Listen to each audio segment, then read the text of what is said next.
Hey, how's it going? It's Grant Shelby. with the Garden of Eater, and today we're going to be talking about imports versus homebred and what's good, what's bad about both sides. So I'm going to cover both of those. And to start it off, we're going to do Neocaridina, and then I'll dive into Caridina afterwards. But for the most part, the biggest difference with Neocaridina that are imported and Neocaridina are homebred is going to boil down to the water parameters. Other than the fact that they have gone through multiple different hands before they even made it into your tank, that's another topic. We'll cover that in a little bit, but the parameters for the most part is the biggest thing. So in Asia, their tap water, their well water, and stuff like that. They just have softer, lower pH water than we do here in the states. Over here, most of us have a higher pH. There's a lot of limestone here in the states, and because of that, our pH tends to be on the higher side, if not neutral. But we definitely don't have acidic water out of the tap. There might be a very small percentage of us that have that, but for the most part, it's like 7 to 7.4 is the average tap water TDS here in the United States. Where in Asia, it's much lower than that. They're able to pump it out of their swamps. They don't have as much limestone everywhere. Just like off the top of my head, you get a lot of dragonstone and other inert stones out of that region, a lot of lava rock and stuff like that. And because of that, I don't have the photo here around. Um, For what? 12 months. That's a big one right there. But because of their geological area and the types of rocks and stuff like that they have in Asia, their water is a lot softer than ours here. So that is just what's easier and on hand for them, and they're able to pump out and breed as many Neocaridina that way as they possibly can. And then over here in the United States, when we pump it out of the ground or out of our tap water, it comes out a little bit harder. And that's just what's easiest for us.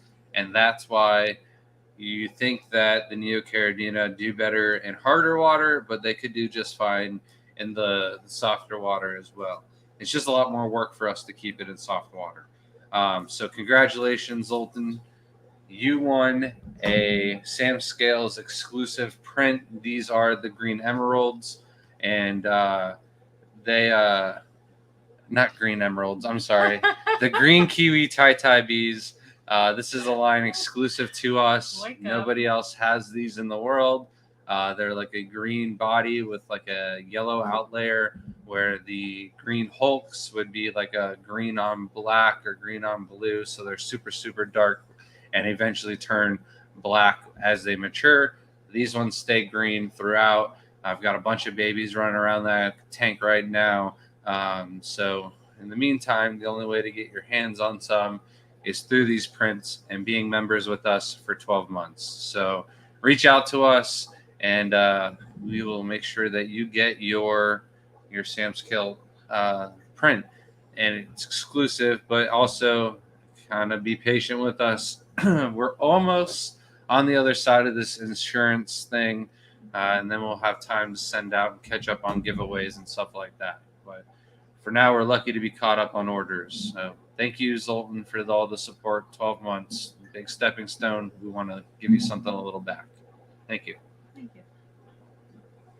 All right, so talked about parameters.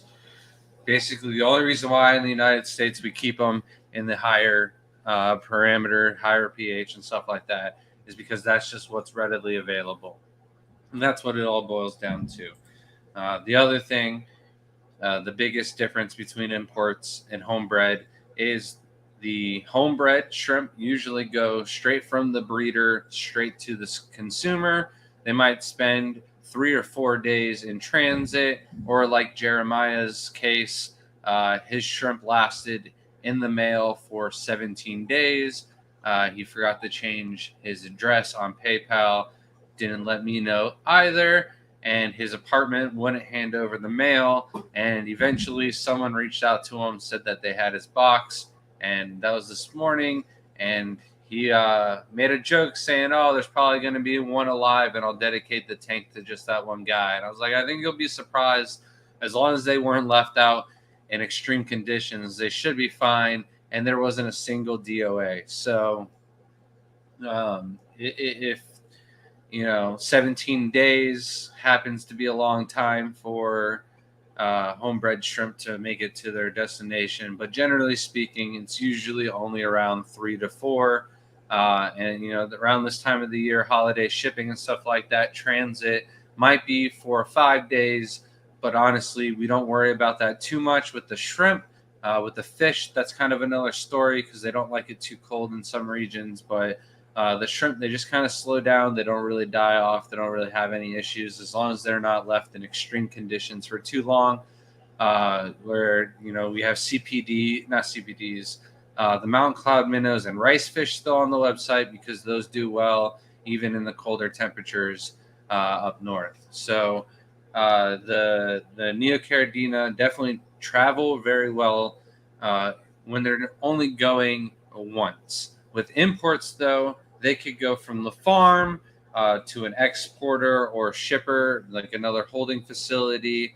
From there, they fly over to the United States to the wholesaler, like Seagrass Farms, or there's quite a few other wholesalers that import a lot of shrimp and then distribute them out to the pet stores or other online stores. And then from there, they're shipped out to your tank. And if you were counting, that's a total of 5 aquariums that they went from possibly low pH in Asia from one farm to the exporter. And then when they're shipped over to the wholesaler here in the United States, they acclimated them over to the harder water. And then the pet stores also have the harder water, so that's easier on the shrimp. And then after that, you have the harder water in your aquarium also. But then they've gone through 5 different changes in water parameters because no matter what you do, you're not going to be able to perfectly match them up every single time. And what happens is every single adjustment is more stress on the shrimp, and that takes a big hit on the shrimp's health, overall condition, their immune system, and even reproductive organs. So it can affect the way that they breed in the long run. Sorry. Thank you so much, Kate, for the $10 super chat. Sorry if anyone else has experienced a lag. We must have an internet connection problem here. I don't know. I thought I could fix it. Cannot.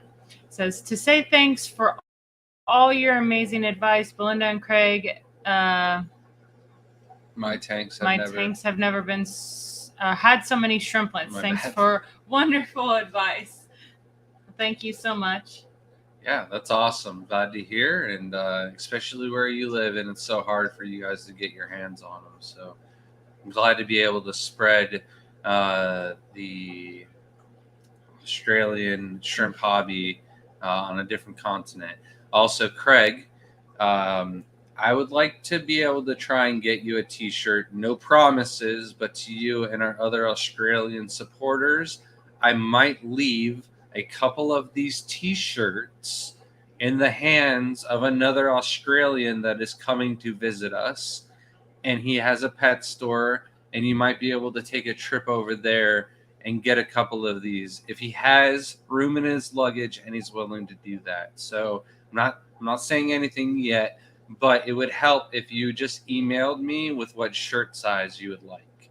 So I'd like to get that to you if it's a possibility. You're a big supporter of ours, and I'd like to give that back. I know off the top of my head there is another Australian supporter out there. So just let us know, and we'll try and get you guys some t-shirts. I just wish they could bring us some of the Australian shirts that there are. That's those weird shrimp drawings that someone's been. That's the Australian stands for something. Australian shrimp team. Like I know what you're talking about. Yeah. I want that shirt so bad. So back to me. Yes. All right. So basically, the imported shrimp, they just go through a lot more stress, time in the bag, lack of oxygen, lack of flow, lack of filtration, stuff like that. It just impacts the immune system and then reproductive organs. And a lot of times, these shrimp that are imported are like not massive in size, but they're usually at least 3 centimeters, or the largest, you know, of the groups tend to be mostly female. So when you get imported shrimp, you could get possibly all females. And this is for two reasons. One is when they go through their ponds and they're trying to get the right size and everything like that, they send them through these little tiny size grids, and basically all the babies, juveniles, and males end up falling through the grate because they don't have enough girth to stop from falling through the slots. And then the females, they're big enough, they're the right size, they end up going into the sorting bag, and from there they pick out maybe a few culls or something like that, and they're able to send out all the shrimp. But by removing almost all the males, you're able to get rid of all the ugly ones right off the rip. Besides a few small female culls, by the time, red cherries, for example, they get full grown, a lot of them gain maturity, gain a lot of color, and they look pretty good. And the importers, as long as they're red, they usually send them out. You can buy them in better grades and fire reds and stuff like that, or painted fire reds. So that's when they go into the sorting and they get thrown into different bins. But for the most part, all the ugly ones fall through, all the baby ones, and it's really easy to just pull out the males and then ship them on to the next seller, shipper, or wholesaler. So um, when you get homebred shrimp, not always, but most of the time, especially us, we ship out around 1 centimeter. The juvenile shrimp at that size, they're easy enough to cull and grade and sort that way. And then on top of that, they're not really able to be sexed. It's possible, but it takes a lot of work and effort. And with how much shrimp that we ship out, it's kind of hard for us to go through each and every shrimp. So what we usually do is the easiest shrimp that we can catch that are around 1 centimeter in size is what we go ahead and ship out. We don't sex anything like that. And for the most part, everyone does get a good ratio of male to female. It has happened in the past where somebody got all male or somebody got all female, but it's a very, very rare occasion. I don't think it's happened at all this year. It's only happened twice, I think, all together, to be all male and once all female. So we ship out 20 to 60 packages a week and multiple bags in some of the boxes. So Justin asks, my carbonate hardness is 8.4. What is the best way you guys would suggest to get it down? I'm using peat soil, catappa leaves, and I just put an API water softener pillow. why would you try to get it down? What's your GH? There's really no need to get your carbonate hardness down unless you were trying to do Caridina shrimp. And if you're trying to do Caridina shrimp, the only way to do this is with an RO filter system. And then Tooth Dog said, what bag is the best to ship shrimp in? So we have a video on shipping shrimp, and I put cordon breather bags. However, they no longer sell or manufacture the breather bags. I'm not sure. They used to go the Aquatic Experience, and now that isn't a thing, I haven't even seen them at Global. So I'm not quite sure what the answer is on those breather bags, whether they're gone completely or just not being sold in the United States, but I'd love to get my hands on them. But in the time being, the apqkg.com or whatever, don't quote me on that exact letter rearrangement, but it's something along those lines. If you, search cordon breather bags on eBay, usually these pop up because they are, their description is a cordon alternative. And for the most part, they are. The only other thing that I would like say is different from the cordon bags than these bags is I think cordon put like a little tiny bit of like flour, or like not flowers but like white powder in between the bags, so they didn't like get stuck together or like vacuum sealed together. Because with some of these bags, sometimes you've got to like stuff your hand in it and like separate the fingers to like open up the bag, or else when you pour in the just a cup of water, it doesn't like want to go to the back corners of the bag. You can pull the air down and stuff it out, but it's just kind of more work. It's more annoying and not as easy to fill out the bags, but they're not like the long life popper bags or the long life bags. I just don't have very much luck with those. We shipped out maybe 100 bags of those one year, and we had 3 of the bags pop. And we've shipped out thousands of cordon or the APQKG alternative bags, and we've never had a pop. And we've received a ton of shrimp too, and the only ones that have ever been popped were the long life bags, and we just had a bag pop for the American Shrimp Contest, and we took pictures and everything to let the person know in case there was DOAs, but there was still enough air in the bag, and they ended up being mimic shrimp anyways. They were donated, so it never was really an issue. They were judged, never had any DOAs, and I think Mimic still has them going on in his aquarium today. So I would stay away from the long life bags. They might be cheaper, but the fact that 3% of them might pop is just 3% too high for me. Is that it? Oh, I'm sorry. Yes. I'm sorry. I'm off in left field tonight. It's been a long week. Zoltan the Aquatic Stecker said, "How do you feel about catching wild shrimp?"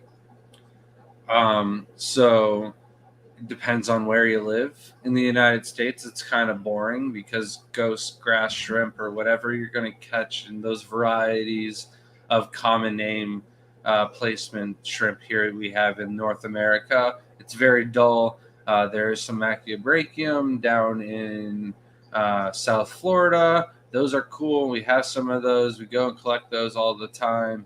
However, I don't know if like the shrimp in Asia, and I think there's even some Neocaridina in Germany and other parts of Europe and stuff like that. But they must have like bad eyesight or something for the shrimp to be that beautiful out in the wild, because the shrimp here in the States are like clear, no pigment, no coloration to them. We've got bass and bluegill and sunfish and other little mosquito fish and stuff like that. So like maybe they just have way better eyesight than the fish overseas, because we don't have any cool shrimp over here. Not really worth the effort, if you ask me. In general, catching wild shrimp, I mean, we wouldn't have certain shrimp in the hobby if it wasn't for catching them. So obviously we do support that, but it has to be also, you have to have preservation. I can't say that word tonight. Conservation. And not over collect. Yeah. And like the Sulawesi shrimp are also now endangered, and they're not supposed to be collecting those from the wild. So it's something like the hobby needs to be able to draw that line where if we can't keep it in the hobby, we can't keep taking it away from nature. Like, let nature's do its thing, and maybe learn from that and try again in the future. But the other thing is habitat. Neither one of us can talk tonight. Habitat loss, and also pollution and stuff like that. So we're losing a lot of shrimp and stuff like that in these less privileged countries, because they don't have the means to contain their trash and chemicals and stuff like that. So it's kind of sad. But and then another thing to worry about here in the States when collecting is there's a lot of like parasites and stuff like that you can get on the shrimp. One of the parasites you can get that I was going to talk about next is the Scudarillia, japonica. That is something that you see a lot with the imported shrimp. There is also another parasite that's very similar to that one that you also can get with imported shrimp. And then there's a fungus called Elobiopsia, or just Elo for short. I butcher every Latin name that I've ever tried to pronounce at first until Dr. Anthony teaches me it's Cladophora, and then it sticks in my head forever. But I'm only going to get one word every time Dr. Anthony comes to visit. So I don't know. Maybe it's time for you to come do another talk. Just let me know when you're ready, Doc. We're ready to have you back. Are we lagging that bad? Is multiple people saying something? No. It just seems like it's really bad here. It's a little rough. I'm putting in the comments if you want to know. Obviously, Grant. Oh, man, that's really bad. It's definitely going to be, it's got to be the area right now. Yeah, I don't know what's going on. Usually someone runs into the pole is usually what happens. But I'll put down in the comments, since Grant can't pronounce these, and neither can I. It's not just Grant. There's just no way I'm not going to pronounce that and not butcher it. So that's the first one he was talking about. And then Elobiopsia. I think it's biopside or something like that. But just call it Elo for short. And that's a green fungus that grows underneath the shrimp. A lot of people will think that it is actually eggs, that the shrimp is pregnant, but you got to look closely because eggs will be perfect little spheres, where the Elo is kind of more like eye drop, raindrops. They don't really hold a very spherical shape, and the Elo is no good. This can spread from one shrimp to another. With the parasites, you can do salt dips, remove the molts, and get ahead of it. With the Elo, there really isn't any good treatment that's 100% for sure bulletproof. You can treat with Paracure. It's a CChem product. It says don't use for invertebrates, though. However, it's the only one that I ever was using when we did import. We did once upon a time help out another online shrimp seller that was importing and had to reset all of their aquariums. So we did do a couple of imports for them and ship them out for their customers. And it was kind of like the perfect learning experience, but I never saw any of these issues beforehand.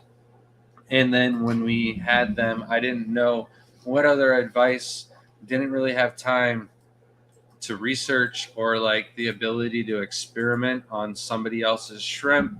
If it had wiped them all out, they would have been upset with me. So I really just went with what they were referring, and what they did was just Paragard for everything. So because of that, I don't know what Scotty sent me.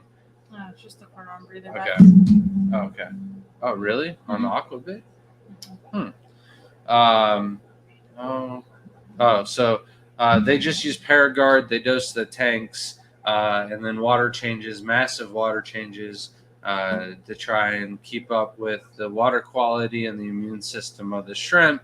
And then every 4 hours, I would have to check up on the aquarium and make sure there wasn't any dead bodies or anything like that. So the diseases and stuff like that, after they had their shrimp sent back to them and they were done and their facility was back up and running, I completely got rid of all of the tanks that ever had any of these fungus or parasites, and completely made sure that none of the filters, tools, substrate, or anything like that ever went back into our system. No cross-contamination.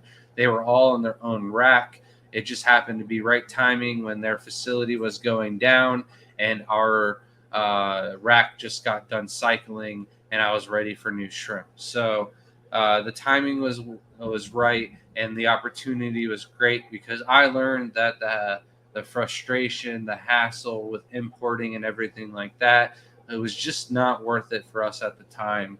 Realistically, it's still not worth it for us. I'll kind of go back to that a little bit later.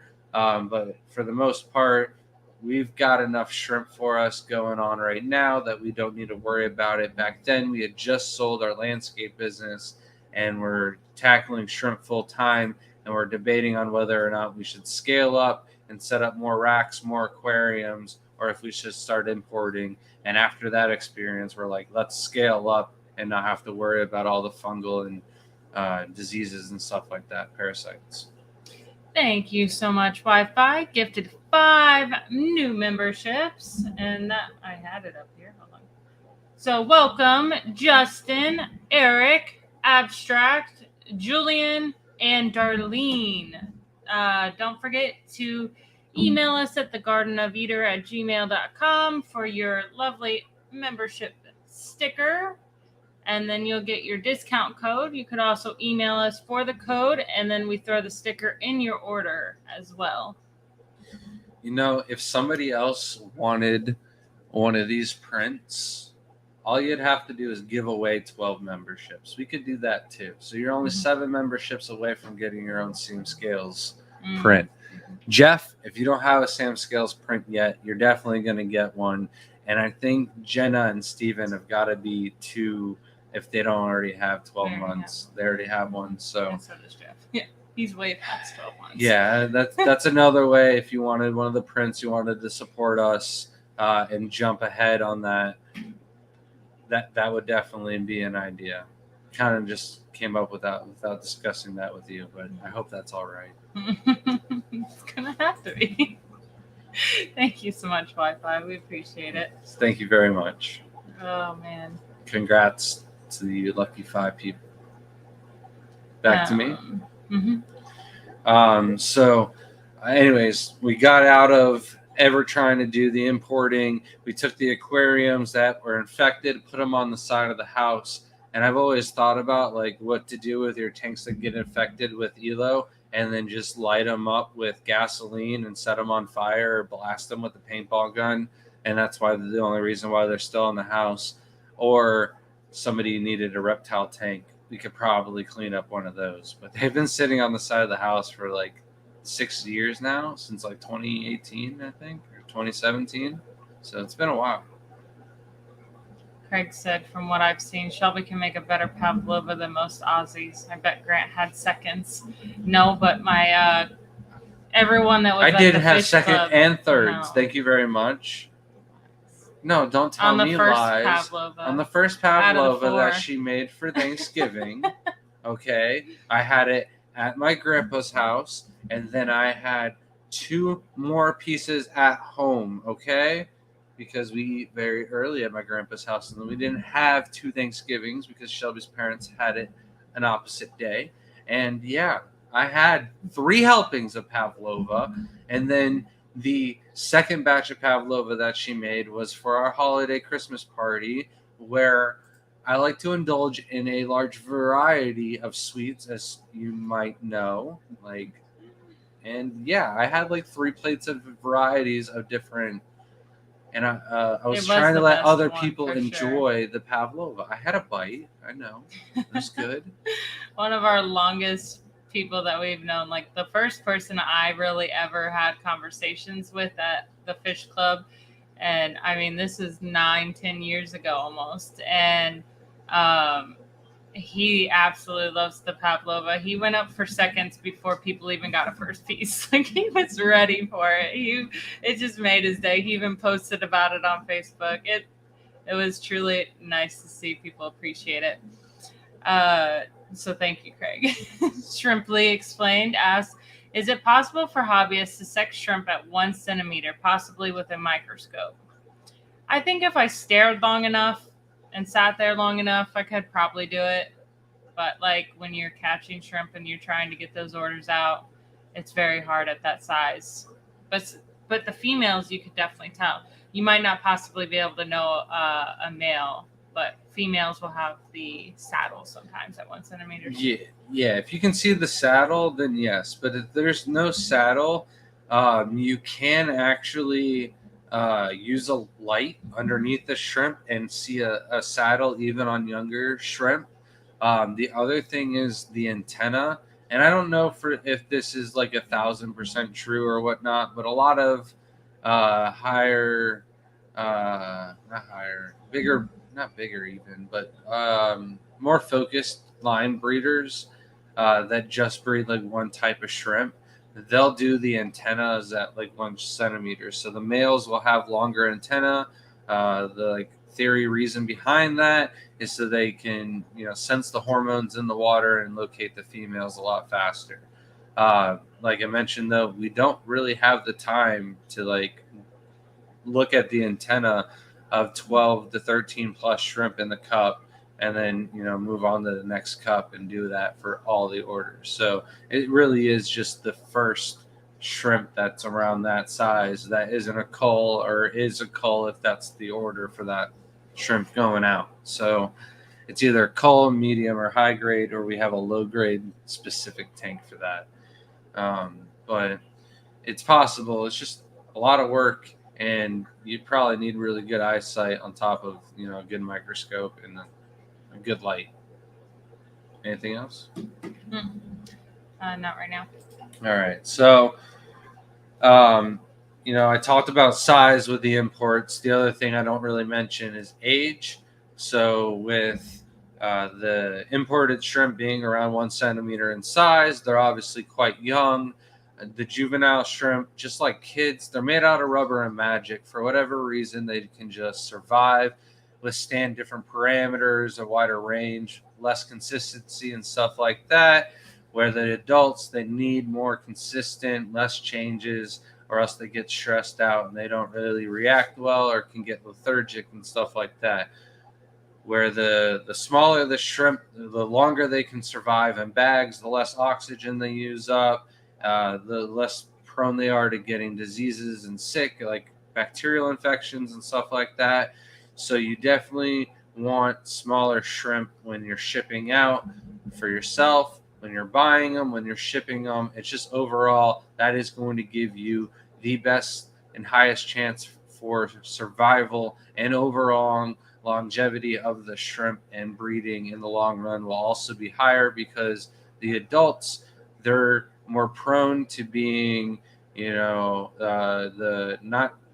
I don't want to go into like the theory of radiation when they're being x-rayed through the airports and stuff like that, but there is a bug in Chile that they put through the x-ray machines, and that makes them infertile and they're not able to breed, and we can have those in the reptile hobby. I believe they're phoenix worms or butter worms or something like that, but don't quote me on those.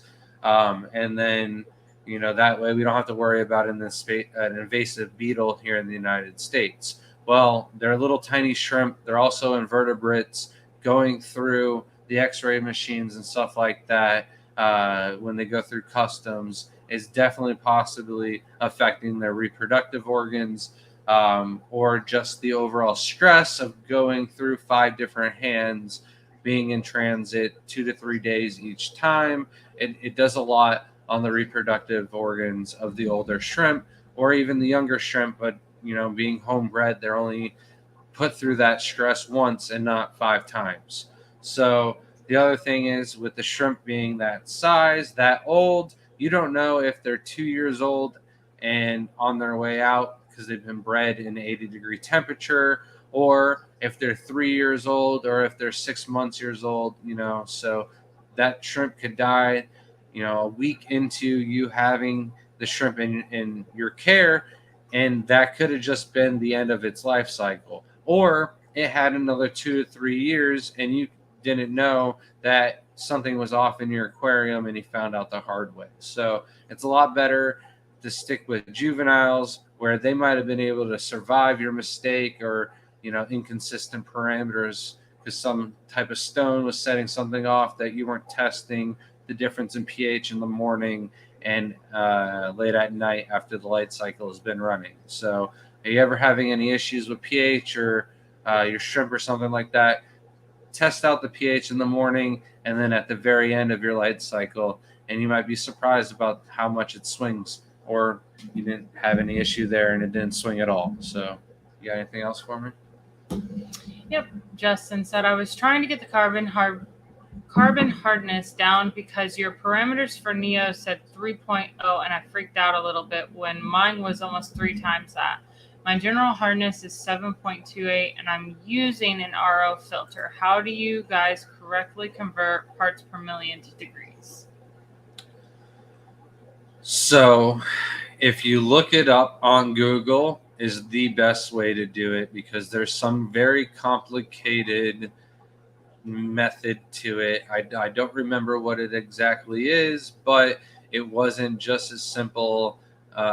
It wasn't a very simple conversion. So there's definitely different uh, test kits and stuff like that. If you're having a water softener, then you might have a different or a lower GH than you do KH. But if you're running everything through a RO system, then you 100% shouldn't have that high GH or KH. So what kind of minerals are you remixing the water with to get that kind of fluctuation in GH and KH?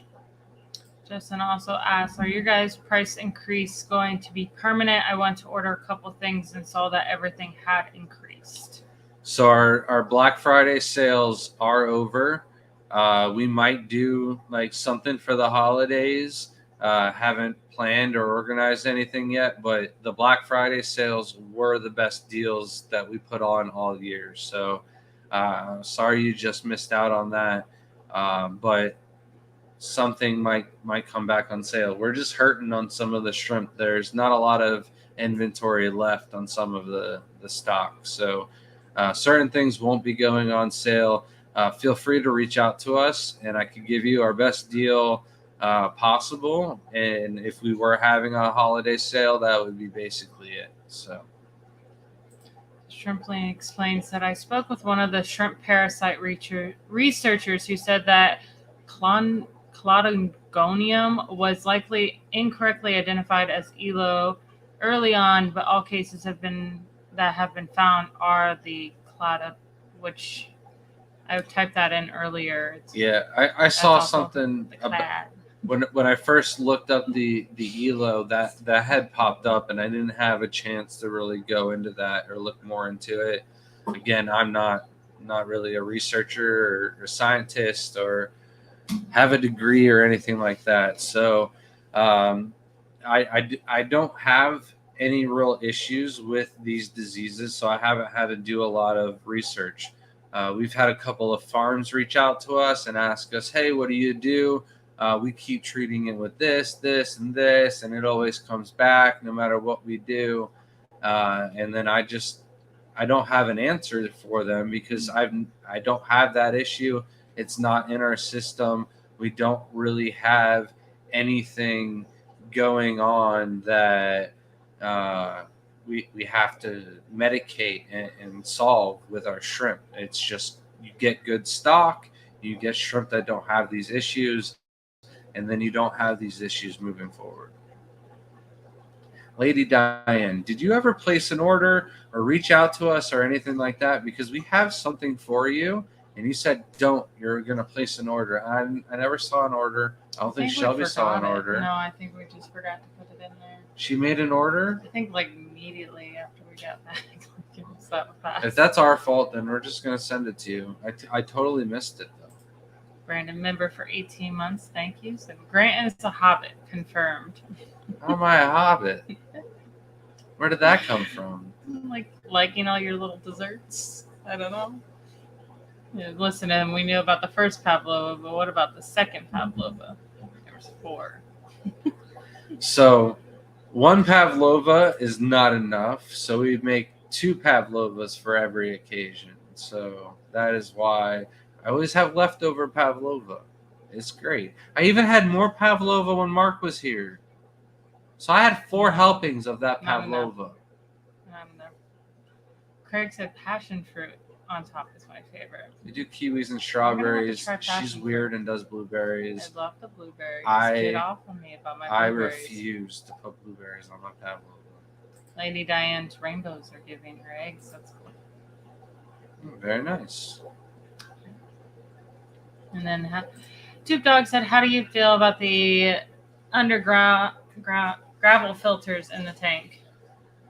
So to me, it seems like it's more expensive, a lot more work, and not really worth the less hassle that it is to like pull that out, swap it out with new substrate.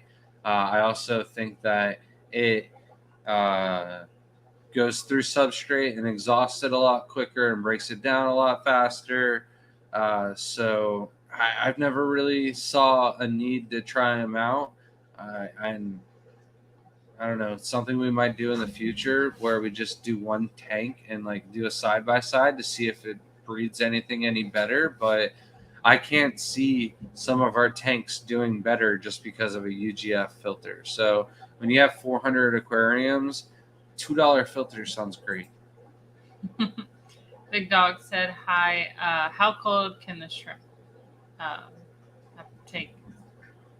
So our shrimp have dropped down into the low 30s and we're just fine. I would say as long as there's a break in the ice for oxygen exchange, your shrimp should be all right as long as they don't freeze solid all the way through. They get very, very still, and some of them will hide and like burrow into colonies and gather underneath like a plant or something like that, and they'll be out of sight and you won't think there's any of them out there. But we've no longer gotten scared at the last 2 years when there's zero shrimp to be found in ponds that maybe 2 weeks before there was thousands on the walls. Johnny said, how do you create black tie beads? So you make the black tie bees by just crossing like a crystal black shrimp with any other type of tiger shrimp. If you want tie bees, you got to cross that back with a Taiwan bee. I would use a Taiwan bee to start. Back to me. Mm-hmm. All right. So I talked about the shrimp going through 5 times, 5 different care. That's not with every importer. There might be some of them watching this and going, no, I get mine straight from a breeder, straight to my house. Eric does that where he buys straight from Vin, and he's got the import license and goes and picks them up from his airport himself. There are a bunch of other breeders, though, where they have, a group of them that all get through one person. Or I'm sorry, there's one guy maybe in Asia who will buy from a bunch of different farms. Some of those farms might buy from other farms, and they might buy, the cheaper shrimp or the bigger shrimp or what's on sale. So that's why the stock lists and stuff like that change for different wholesalers, and that might increase, the amount of hands that they go through on that side. On this side, though, the same thing really can happen. It all depends on how many times it moves through the wholesale distribution. So it could be more, it could be less. So like it could be only 2 different water parameters before it gets to you, but that's still more than it would be if they were homebred.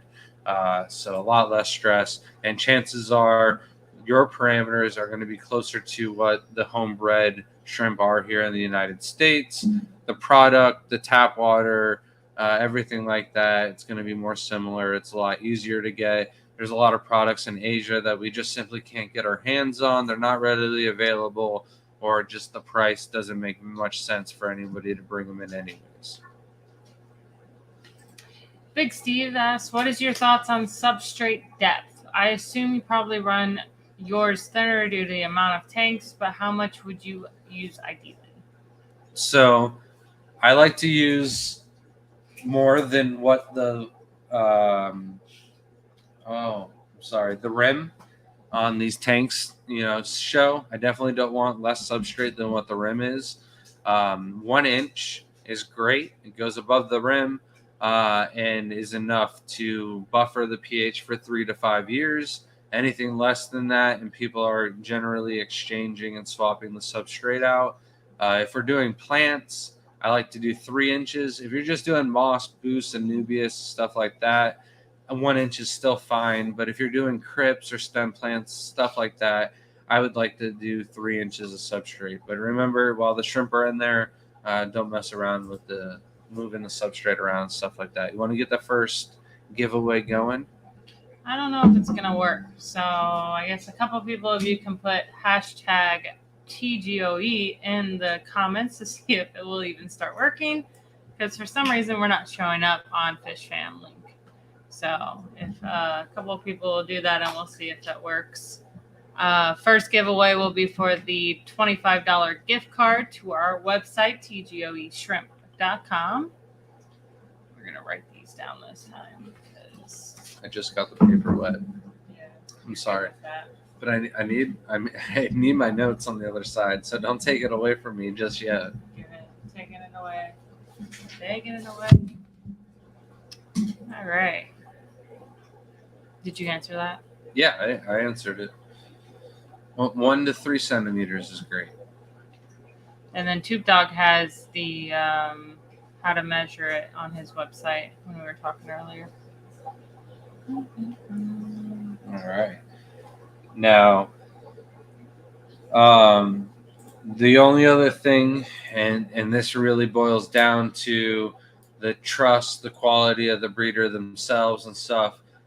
With imports, you don't really, know the quality of the genetics and what you're getting, especially if you're buying them from the pet store.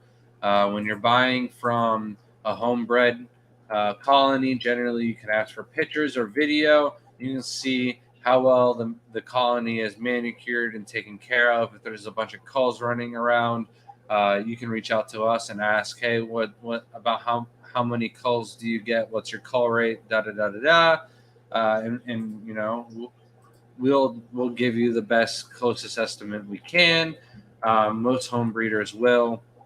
But generally, just off of pictures and stuff like that, you can tell how nice the quality is and what kind of genetics you're going to be getting. Where with imports, you just simply can't get that. You can ask one guy to ask the other guy to ask the other guy, what the tanks look like going all the way down. But at the end of the line, they're in ponds, and it's really hard to tell or get photos or anything like that. For us, we keep ours all out in ponds, but I know how many we're selling compared to the higher grades of the culls and stuff like that. We also have cull designated ponds, and we spend a good amount of time catching as many shrimp as we can in the nets and going through and pulling out the culls. So we know what's in the pond, what's coming out, and about what the ratio is on just about all of the shrimp lines. So we should do a blind test one day, and people ask us the cull ratios of different ponds and see what our answer is to your answer. I think that'd make a good video one day. I'm not listening. Okay. Anything for me yet? And no, it's working, so I gotta go scroll through that now. Okay. So that I think is going to be about it for Neocaridina on the importing. There's not a lot of new lines that come up with the Neocaridina. There's a new one out there called Ocean or something like that. There's not really any difference in looks between that and a nice high-grade Blue Dream or high-grade Blue Diamond. Opinion on grade and stuff like that changes, where you ask them and they say like, well, my high-grade dark Blue Diamonds or darker, not that vibrant blue, but we just got some really nice Blue Dreams last week. We filmed that, did a video along with getting some Blue Bee, Paracaridina, and Aurora Blue Tigers for Shelby from the Bloomfields, and they look just as good as the new Neos that came out with the new line. Besides the Oceans, Blue Velvets were renamed to Blue Jellies to get a new name. Blue Dreams to Fantasy Blues, or Blue Diamonds to Fantasy Blue, or Colbo Blue. The shrimp, the importers, the sellers, they continue to rename shrimp to try and get a sale. There's nothing wrong with saying that they're just really high grade, nice Neocaridina shrimp that are lined from this person and asking more money for them. But it's a lot easier to say this is something new, because something new always costs more money. Travis asked, if you were buying imports, who would you go through? It depended on the type of import, I guess. We went through Elvis to get our Bobalti and the Green Emeralds when they first came out. Elvis is very trustworthy. I know him. I reached out to him ahead of time and asked him what he has. I highly recommend you contact Elvis first and don't just place your order. I do see some comments on that post. He is having some stocking issues and stuff like that. Try to reach out to him and told him don't post it or announce it for sale if you don't have it in stock. I don't know if he's started to do that or if he's downcycled or what. But Eric does import through Vin, so if I wanted some of Vin's genetics, I would have to get it through him. And then I think there's a new importer out of Oregon. I don't really know too many of the importers and people bringing it in. I think I would more or less just wait for the international shows and ask somebody to bring me some shrimp that was coming from overseas. So maybe that answered your question. Probably not. Sorry. Brandon said, I had noticed that some of the oldest of your blue steels I have dark spots. Now that I saw your post, I'm looking for black. So a lot of our blue steel genetics will throw crazy blues and stuff like that. So yeah, you definitely can get some of that, even some gold coloration or ocean blues out of those too. Not the Neocaridine. Big Steve said, Grant, did I hear you were doing a club talk in Connecticut sometime this coming year? How can I get you to come speak at my club? I'll buy you as much ice cream as you can carry. Yeah, so we are I believe it's in April. Don't quote me on that, but it is man, help me out here. The NEC convention, right? Oh, is that what it's called? Yeah, I believe so. Yeah. NEC convention. I'm sorry. I looked it up the other day. But I believe NEC convention. What did I say? I don't know. So we are also speaking in Louisiana. We are speaking for the Keystone Clash. And then one other place. I'm forgetting off the top of my head, and I'm sorry about that. But yeah, we, if you pay for our travel expenses, that's generally all we ask for. We're not trying to get rich going to the club and trying to spread the hobby. So whatever we can do to help out, whatever we can do, we generally like to drive so we can make it a little family outing. And then 2 nights of hotel stay is generally what most clubs cover. And yeah, just pay for our gas and we're good.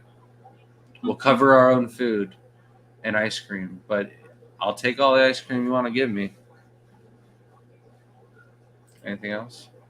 No, I have to read. All right, so we'll do that giveaway here in another 7 minutes. So hashtag TGOE, and then we have 2 more giveaways after that. I'll try and get through the Caridina a little bit quicker.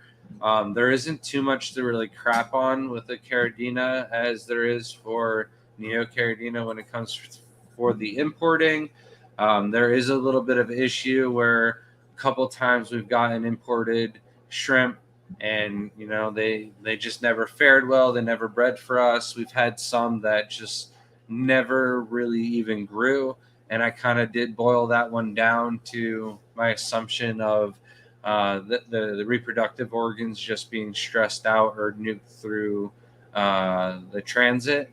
And there have been quite a few times though where we have gotten certain types of shrimp, like the Stardust, for example, where we were one of the first people to get them and able to breed, one of the first people to breed them here in the States and get those going. Now we have 4 aquariums of those. They're booming. We've sold thousands of those, and we couldn't have gotten those shrimp without buying them from an importer. So There's definitely, the goods and bad with importing all kinds of shrimp. But at the end of the day, here in the States, we can't get the new shrimp. We can't get certain varieties or genetics and stuff like that. There's certain mutations that are going to happen. And with there being more breeders in Europe and even more breeders in Asia than we have here in the United States, especially on the Caridina side, we're just not going to have accessibility and access to these new shrimp that are coming out. So the only way to get our hands on that is wait for them to go into all the little nooks and crannies of the Asian markets and European markets that want to pay top dollar for the shrimp before we get like the sloppy seconds and the leftovers of the market here in the United States when they finally trickle down over to us. So we're really buying the bottom of the barrel when it comes to the genetics when we get the imports. That's why it's super important for certain breeders to go out there and try and create their own lines. We're not out there developing and creating new things. We had the lemon heads and the headless horsemen. This is also something that was being produced by somebody in Germany who just beat us to the punch. But we were able to produce that without having to buy them or import those over here. The same with the super crystal whites. I think I did beat them to the punch on those, but again, they're right behind me on somebody else having those. We do have the greens where there's nobody else in the world that really has that line, but I have seen pictures of colonies, videos of other colonies of different varieties of greens that are out there. Like the green pintos and stuff that are very similar to the yellow galaxy pintos that are entered into the international contest, but they're not really my color green. They're more like the dull, ugly puke color green that nobody is really into. So um, I'm very happy with ours, but doesn't mean that there isn't somebody else with something very similar right behind me that might beat me to the market on selling their own variety of something very similar. So the only reason why the United States is so far behind is we just don't have that many breeders. Just in the contest here, that's just in the United States, we have the international contest and we have the American contest. Well, in the international contest, there might be 100 entries, but it's like 80% Asian breeders. Very few and far between are they European or American entries. So the fact that we have an American contest and it's building, if they were to have the same contest just for, Taiwan breeders, they would get, a couple hundred entries just because there's so many that are focusing on different crystals, Galaxy Pintos, Galaxy Tigers, and the list goes on and on of different varieties that they have specific breeders for overseas. We just don't have here in the States. Abstract said, going to be setting up a 75-gallon planted tank. How many wilds can I start with to get a nice view? So, I always recommend 1 to 2 shrimp per gallon, but like 75-gallon tank is so big that you could possibly have all the shrimp hide and you still not see them with even 2 shrimp per gallon. So say you wanted 200 wild Neocaridina. Shelby, do we have that much? No. Easily?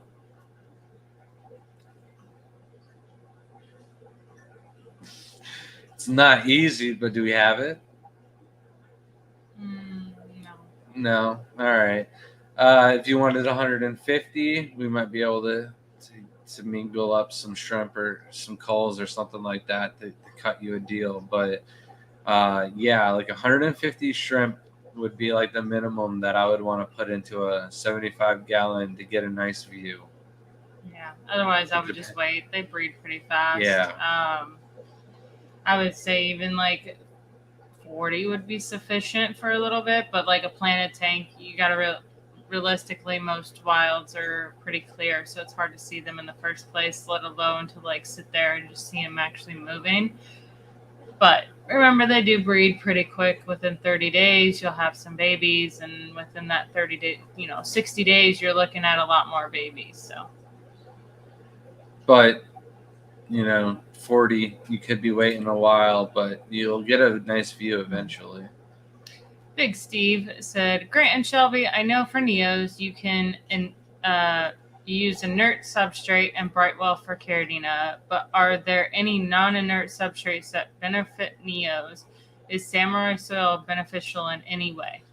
No, so like you could use some aqua soil that would benefit the plants, but there's no substrate that is going to benefit the shrimp themselves. But it is time, Shelby. I think you're already on it. Mm-hmm. All right. So this is the first giveaway. Hashtag TGOE. This is your last chance. Refresh. For the first giveaway. All right. So 53 entries. Spin that wheel. I'm sorry, that was probably better than the rest of it. Got all night. Chiller method. All right. Are you in chat? Gotta be here to get the gift.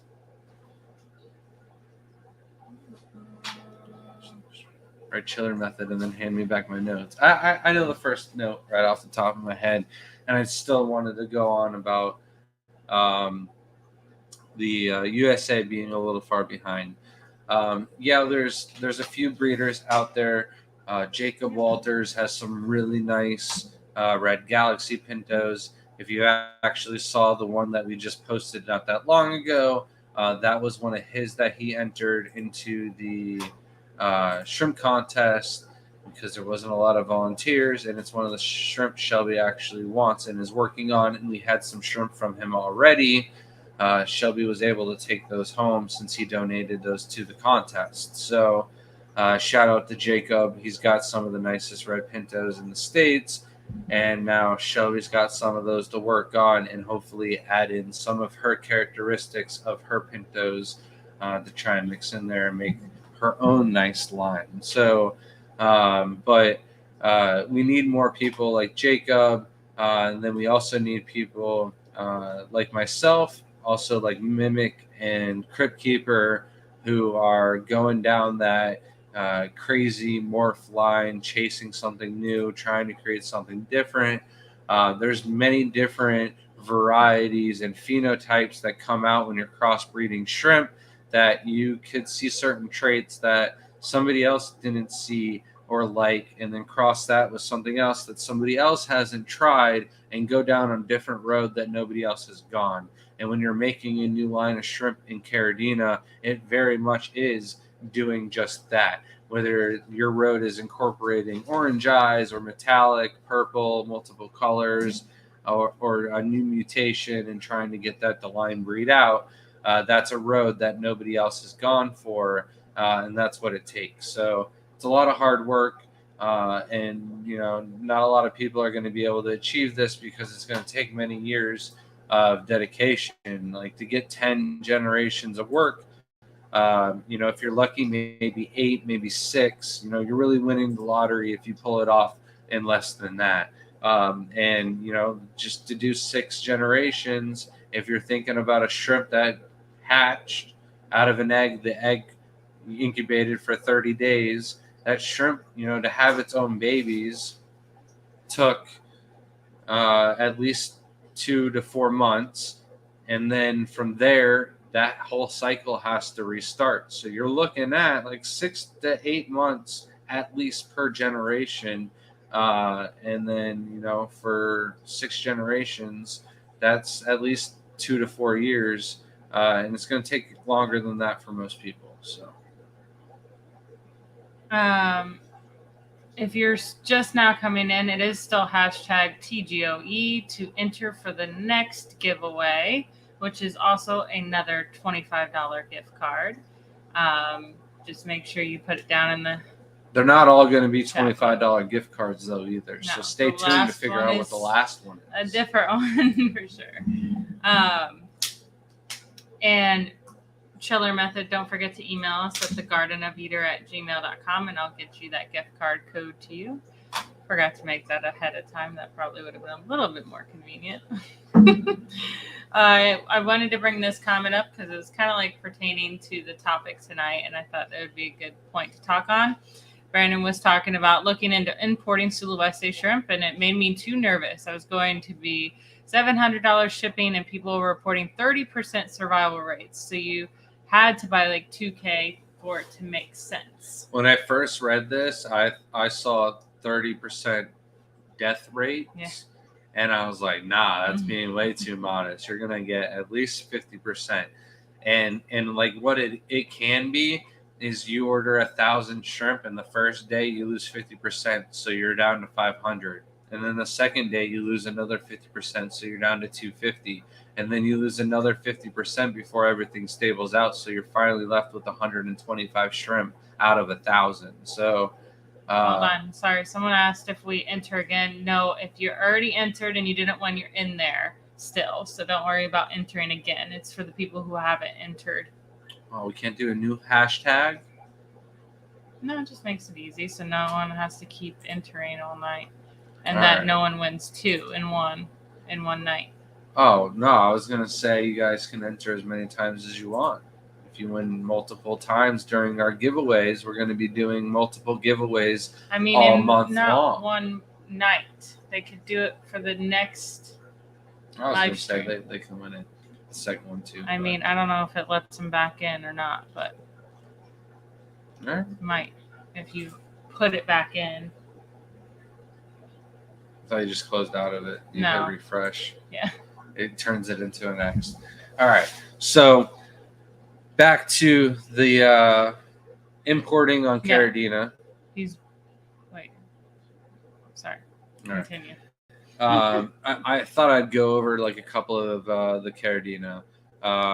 First off, let's start with crystal shrimp. Just off the bat, we do not have enough breeders of crystal shrimp in the United States, period. I know a couple of the importers, no matter how much crystal shrimp they would ever be able to breed, they would never be able to breed enough. And that they'll always have to import the crystal shrimp. So for that reason, the demand of homebred crystals, whether they're pure red lines, Michelin, super crystals, the demand for super crystal blacks isn't that high. I'll admit that. But like just red crystals in general is ridiculous. The amount of people at shows that ask for them, it's usually, besides like the odd shows where we'll sell out of tangerine tigers first, red crystals are like the most asked for shrimp that we either have and sell out right away or just don't have. And then multiple people are like, I want the candy cane ones. And that's what gets a lot of people in the hobby. It could be looked at as a gateway drug that red cherries and red crystals get a lot of people hooked, and they're on from one shrimp to the other, and they got to catch them all. Coral said, wouldn't crushed coral or argonite help neos? I mean, it could if you didn't have enough mineral content in your water or your food source, but there's nothing that the crushed coral is going to help our tanks that aren't having any molting issues or anything like that. So it could be beneficial for the right person if their water was bad, but for the most part, it's not needed whatsoever. Justin asks, what exactly is a paracaridina? So paracaridina are blue bees and the super princess bees. And as far as I'm concerned, or no, not concerned, as far as I know, those are the only two paracaridina. They're not exactly caridina. They will not crossbreed. I suspect that stardust and raccoons might also be paracaridina or a different subspecies or side species of caridina. So yet to be quite defined exactly scientifically. So let's talk about crystals. If you're looking for some bread and butter or you want something to breed, I highly recommend breeding red crystals. Black crystals are also good. Michelins are awesome if you can focus on those and get those where the males are all Taiwan bees. Then the demand for those is definitely out there. I talk about them a lot. I don't have a tank for them right now. I need to work on that again in the future, but People are always asking where to get those. So, crystal shrimp, the demand is there. So I can see importing them is definitely a necessity because the crystal shrimp get so many people into the hobby that you can't hate on the importers altogether, because there's definitely shrimp that we need, but we could definitely put an end to the importing the Neocaridina with shrimp farms here in Florida, starting some up in Texas, California, and even people doing outdoor seasonal ponds up north. It's definitely doable where we could get more farms going of the Neocaridina and support and get rid of a lot of the issues that we have where we're mass buying them from bad farms over in Asia. So it's just not the best protocol when a lot of people, that's their first experience into the hobby. They get a sick shrimp, and then they think that the shrimp aren't as hardy as they actually are. It ruins their experience, and they get out of the hobby before it even really starts for some. Like others, they get 13 different tanks of caridina or neocaridina, get a shrimp rack and something like that, where other people are like, I can't keep shrimp alive. So that's the main difference right there, is where you got your shrimp from. Tube Dog said, I need to know when and where in Louisiana, please. Oh, man. All right. So if you give me... we'll be posting about it this year, No. So we have, I think, 3 or 4 live streams left this month. We'll definitely do a year-round, like what happened this year in the a summary, basically. We'll have like a general discussion, and then we'll also have at the very beginning of the year will be goals and plans for 2024. So look forward to the dates and the times of everything we already have scheduled by then. I also added the very first date in my 2024 calendar.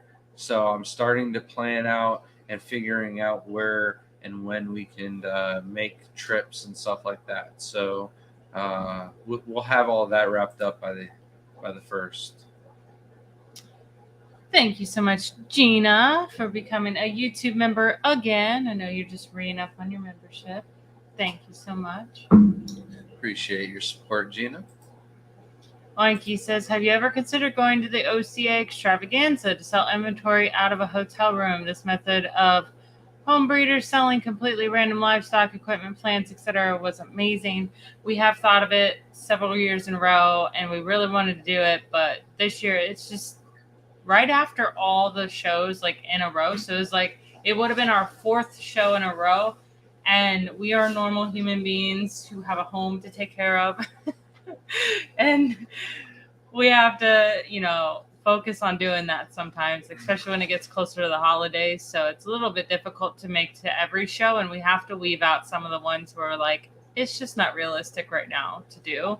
And it's during the busiest week of our selling year. So we always start our Black Friday sales in the beginning of November, and generally people catch whiff and start to put together their carts and place their orders. The week that you guys were enjoying your OCA, we were Saturday and Sunday, we shipped out record orders that week for us. So definitely, want to make it out there one year, but every year it just seems impossible for us to put the logistics behind it. Yeah, so it's like when I see that you said that you and Ed had a great time, and it's not about cichlids.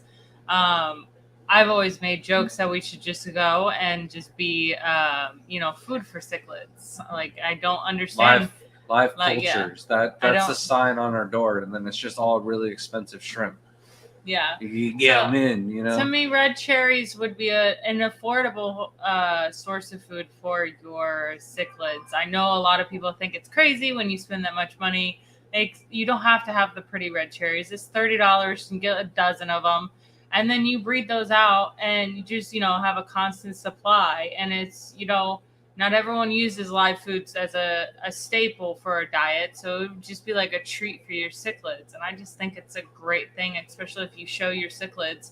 I know people get a little touchy about that situation, but I mean, they eat them in the wild. It's nature. So if you can't handle nature, you shouldn't be dealing with nature. Miss Nicole put this pretty good. Calcium ions are best delivered to the shrimps through food, not the water, really. Mainly because of the shrimps, I cannot osmoregulation. Still can't. I don't think I said that right. So that is why the substrates for neos don't really do much for them, which makes sense. Yeah, and with the Caridina shrimp, the only thing that the substrate is doing is regulating the pH and buffering it into the low 6s or high 5s. So I was going to say, don't leave me hanging. But next time I say low 6s, you better be ready for the high 5s. All right. That's got to be our thing. We're going to start some things here. That's one of them. But the Neocaridina, they do well in just stable, consistent parameter. And if you keep the KH in the water, that's what's keeping your pH stable. So that's all you really need. Oh, we got Dan's Fish saying importing shrimp isn't fun. Can we not skip ahead? You read the comments. You tell me you don't read them. It's hard and for then me you're to over read. here skipping when I have a comment up waiting for you to Why stop does talking. Dan's Fish name highlighted in black? It's like so easy for me to read. Everybody else is green. What kind of trickery do you got going on, Dan?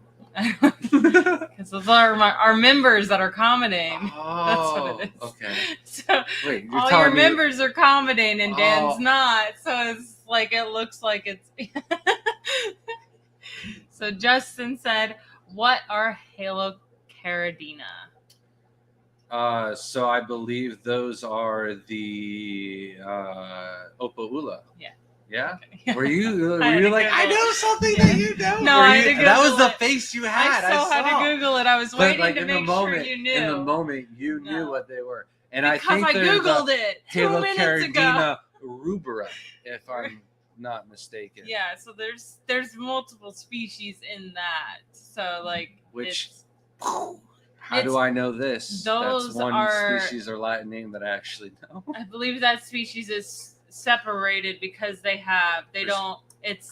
like a larva. And we gotta get our hands on those. Yeah, no, I think that specific species, is it not the way the Opaula have their babies? No, it's like there's one that has pinchers that we don't have, but I don't think they're like common in the hobby anymore. I don't know if they're as easy to take care of. But anyways, let's get to Dan's Fish comments that you're, trying to skip ahead.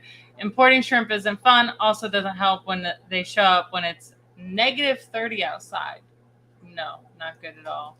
Hopefully you're not importing Sulawesi shrimp this time of the year. That would be awful. I was on the website last week. I did check to see what Sulawesi shrimp you have. So when our insurance nightmare is over, I was trying to get someone a little Sulawesi shrimp for Christmas, but were you talking about me? But you don't listen, so I'm hoping you didn't hear. You better not order those right now for Christmas. Like, get out for our anniversary is usually like a good weather time. That would be perfect. Fair enough. But Dan did say he shipped them all year round, so I was doing with a heat pack and everything. Yeah. I don't want to stress him out. Nancy B said, I bought Bloody Marys that must have been imports because y'all don't have them. I had the worst time getting them healthy. I called them my learning shrimp because I had to learn a lot from them. I don't know where the other message is if it kept going.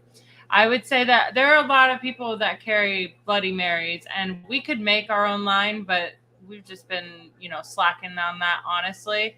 But there's plenty of people that actually homebreed Bloody Marys and have like a stable line. I think Lucas has some.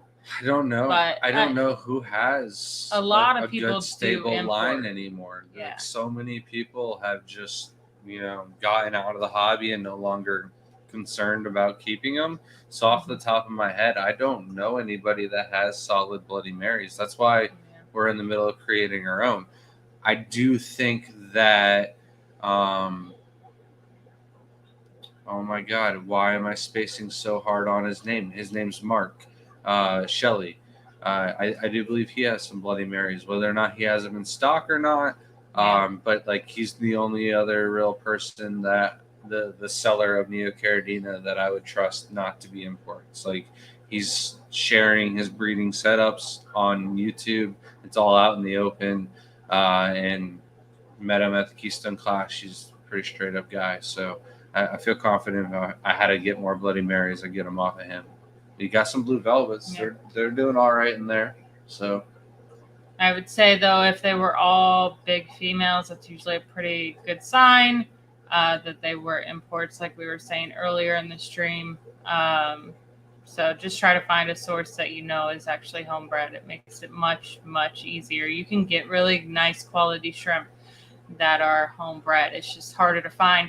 And I would say, I don't know if Grant's talked about this, but Amazon is like the number one place that you're going to get eBay importers that are, they're mainly importers on there, especially. I can't believe how, and it's all fake reviews on Amazon.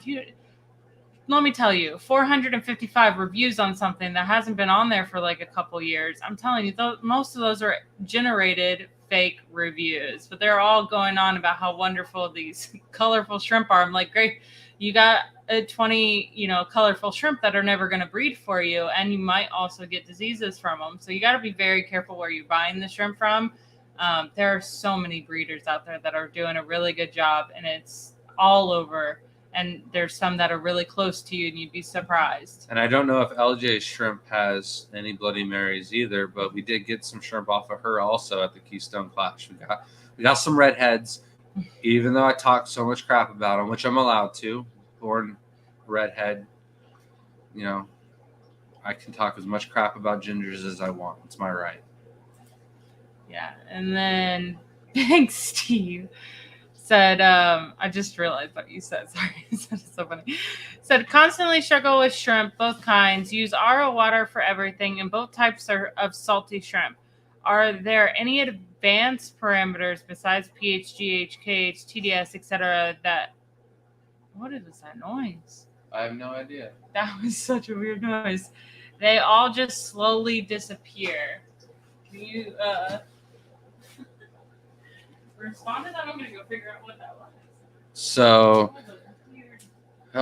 use RO water for everything and both types of salty shrimp. Are there any advanced parameters besides this, etc.? They all just slowly disappear. What is disappearing? That is my problem.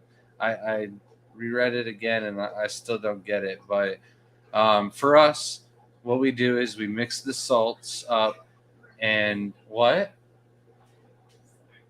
What's going on? There's that mixer bottle that we just got from the pressure washer. It fell. Oh. It's been there for like 2 weeks now. Oh, okay. But yeah, I don't quite get it. But we just mix our minerals up at least for 24 hours. We put them through not a big pump, but a powerful pump, and it thoroughly mixes up all the water. If they're dissolving or fading away, chances are you didn't mix them up enough before you added them into the aquarium. There have been a couple people who have reached out to me when they're first cycling up their tanks. The substrate can absorb some of the minerals and stuff like that, but I generally find after like 20, 30 days, this stops happening. Yeah, most of the time we have to go through everything, like message us, tell us your substrate, what you have in the tank. Do you test the water before you put it in the tank? And then all those parameters as well. And then maybe we can narrow it down from there. That's usually the best way to go. You got to go step by step because, some things, especially if you think everything's right, it's best to go step by step, and then you might find one step is missing. Johnny said, what is the story that a lot of people are afraid of importing Malala shrimp? You rarely have anybody not selling them. So I think it's importing Sulawesi shrimp because Malala shrimp aren't really a problem. There's just not a lot of reward in Malala shrimp. They're like a $3 or $4 shrimp.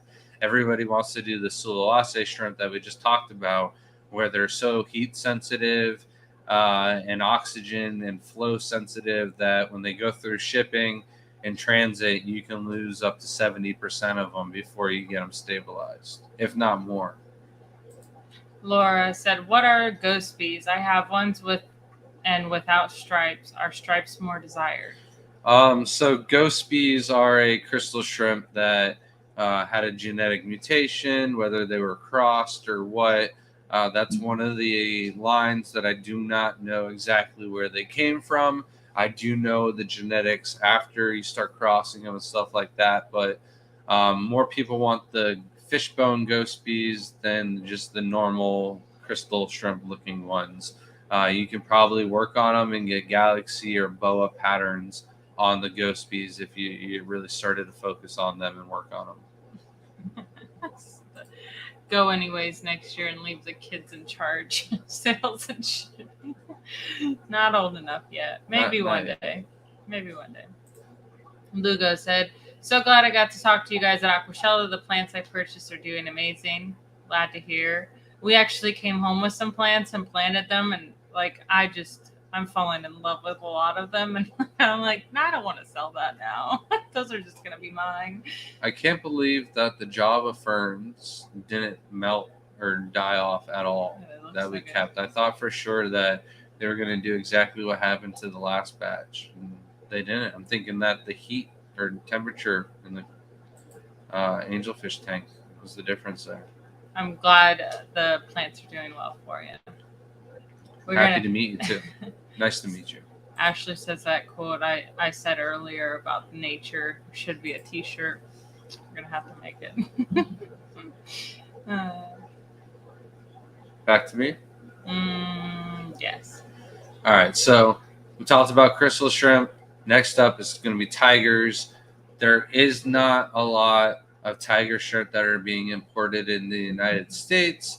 A lot of reason for that is the tiger shrimp are so easy to breed, not just in Caridina parameters.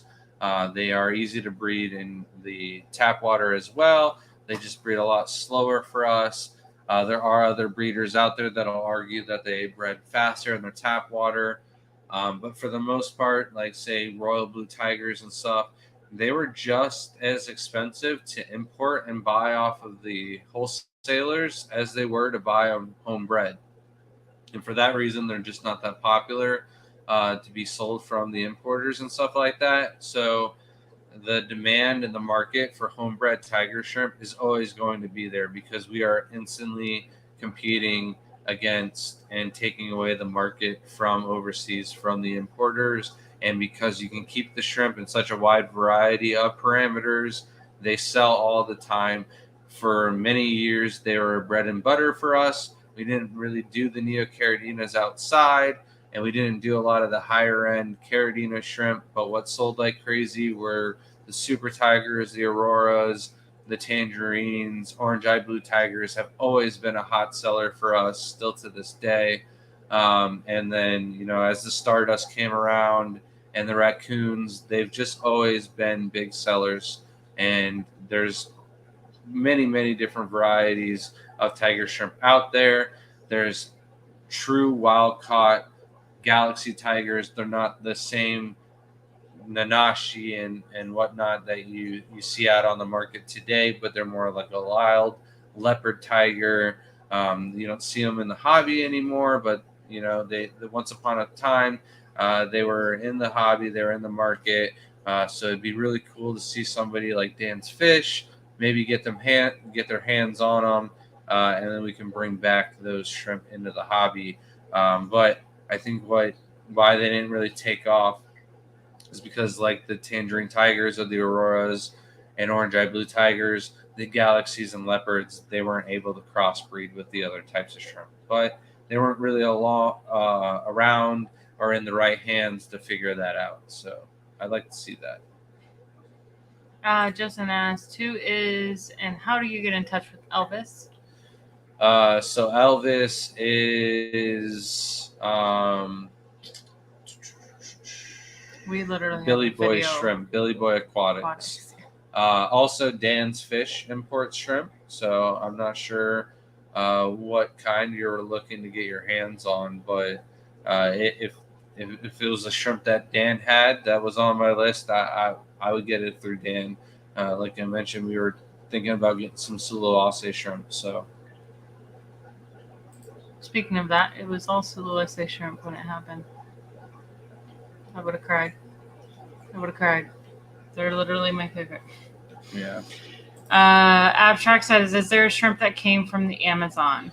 So they're Machiobrachium. We have some from Dr. Anthony, and let's talk about that now. So if somebody has the link for Dr. Anthony's research center, there is a charity event being raising money for the town for Christmas. All the kids there, it's a very less privileged area, and what the doctor does for the community and the aquarium and everything like that is they buy Christmas presents for the kids, and they try to encourage them to come and check out the aquarium so that way they get involved. They're informed. They grow up with this. They're more likely to take care of the rivers, to take care of the fish, maybe be involved and breed, and support their way of living without having to do the big farming with the palm industry, the palm oils, or the illegal gold farming and stuff like that. So it's a really great thing what the doctor is doing, and the Amazonian Research Center. So if you guys could donate to that cause, or somebody could drop the link for that, I would really appreciate that. But the doc gave us a couple of different shrimp from the Amazon. One was a ghost shrimp that had little pinchers. Our grass shrimp or ghost shrimp here do not. Ghost shrimp is just such a common generic name. That's why I don't like it for the ghost bees that much, but they resemble a ghost in the best way a bee shrimp can, so it's okay. But then the other Peruvian Machiobrachiums, we had some smaller ones that were actually purple in our aquariums that he didn't know that were that color, and they only stay about an inch in size. They have the claws, and then there's much larger varieties of those as well. They don't quite have that purple coloration. Koro is on point with the names tonight. About the one with the big claws are Opaula alphas. And they Metabecius oina. And not even close. Foods and Cats says now Grant has to remember their anniversary. Luckily, we have a super easy anniversary, and it's only 7 days after Valentine's Day. So he's always alert when it's Valentine's Day, which, I mean, you just go to the store and you can remember Valentine's Day. So then he's like, anniversary's coming up. And then I had the easiest year of 2010, so it's pretty easy for us to remember our anniversary. Yeah, how many years we've been together, if you know math, and I don't like to do math.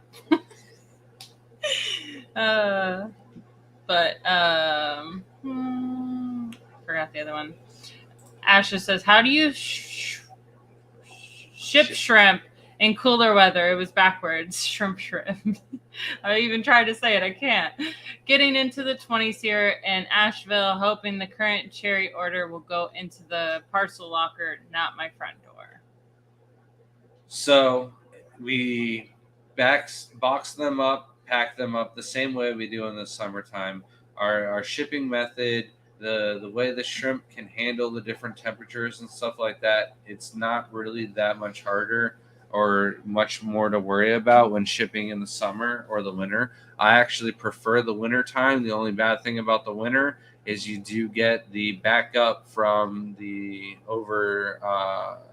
abundance of goods that go through Black Friday, Cyber Monday, and packages being shipped out for Christmas. So there is some delays, but the colder temperatures is actually, I think, a little bit better than warmer temperatures. It's a lot easier to nuke the shrimp, get them warm, get them bacterial infections, get a fungus or something going on where it creates a domino effect of ammonia, and the warmer water, the less oxygen, and all that other good stuff that you really want is, it's a lot easier for shrimp to travel in the cooler weather. So we bag them up with as much water as we can, and then wrap them up with as much newspaper as possible, and then stuff them in the box with some crumple zones, so when they hit that sorting machine, they don't rip open.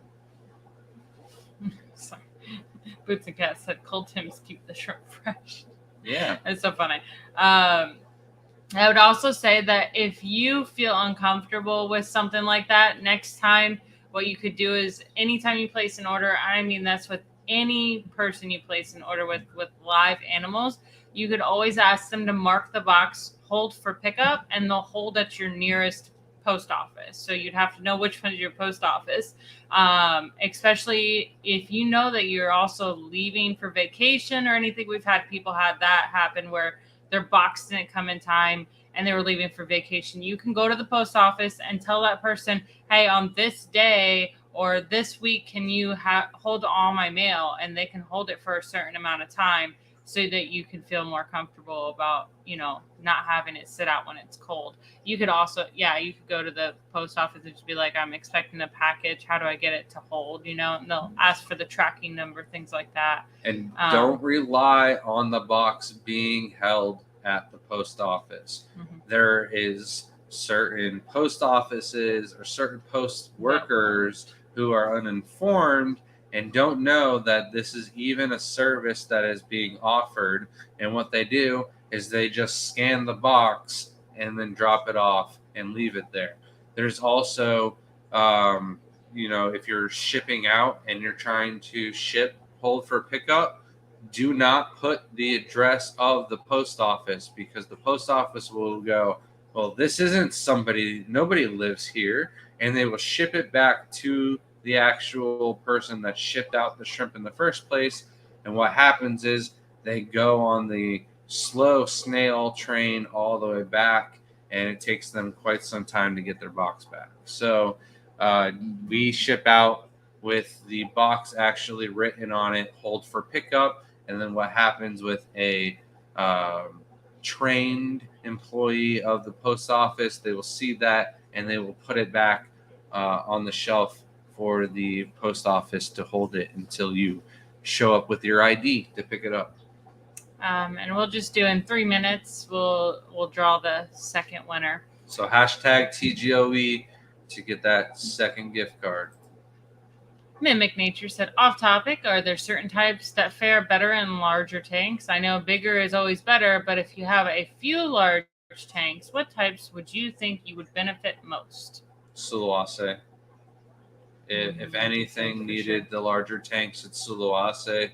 Our best tank, hands down, was the 55-gallon. The second best tank was the 40-gallon.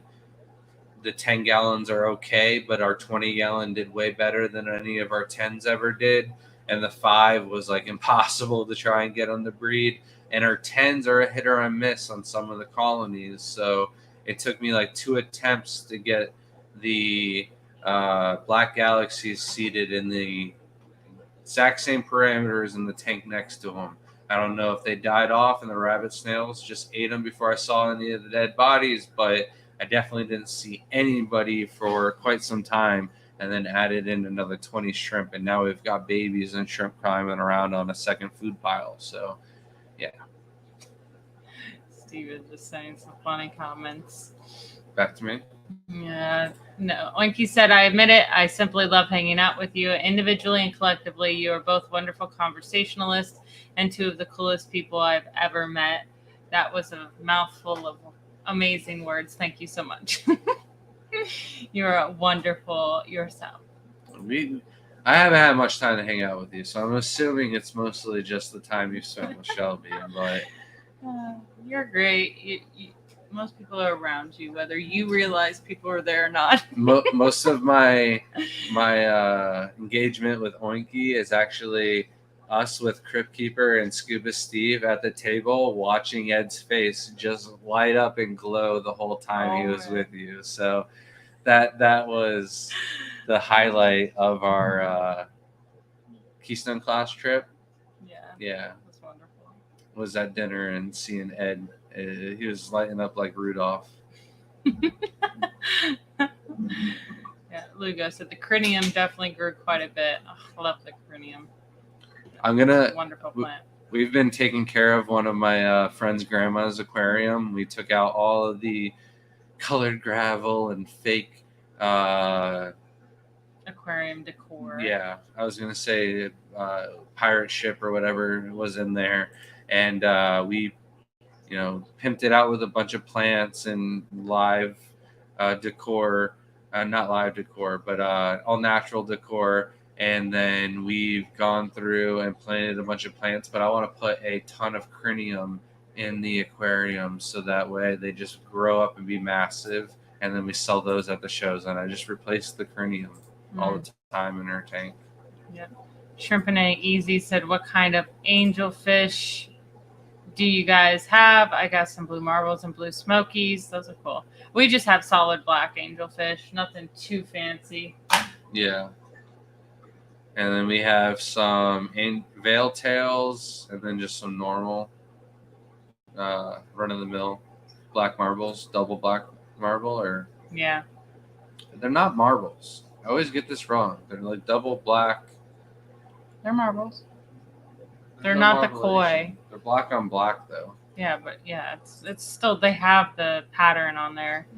So it is time to draw the second one. Sorry, I keep slamming the mouse over here. I'm not signed in. Signed in 3 times now. Oh, refresh it one more time. We're lagging. Yeah, I'm worried about it. Okay, there we go. It is freaking me out. What is going on? There we go. Right? Is it working? I don't see a wheel.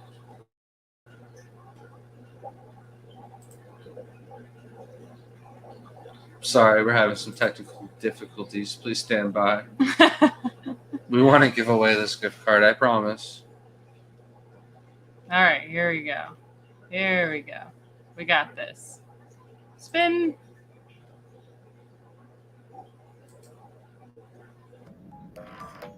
There.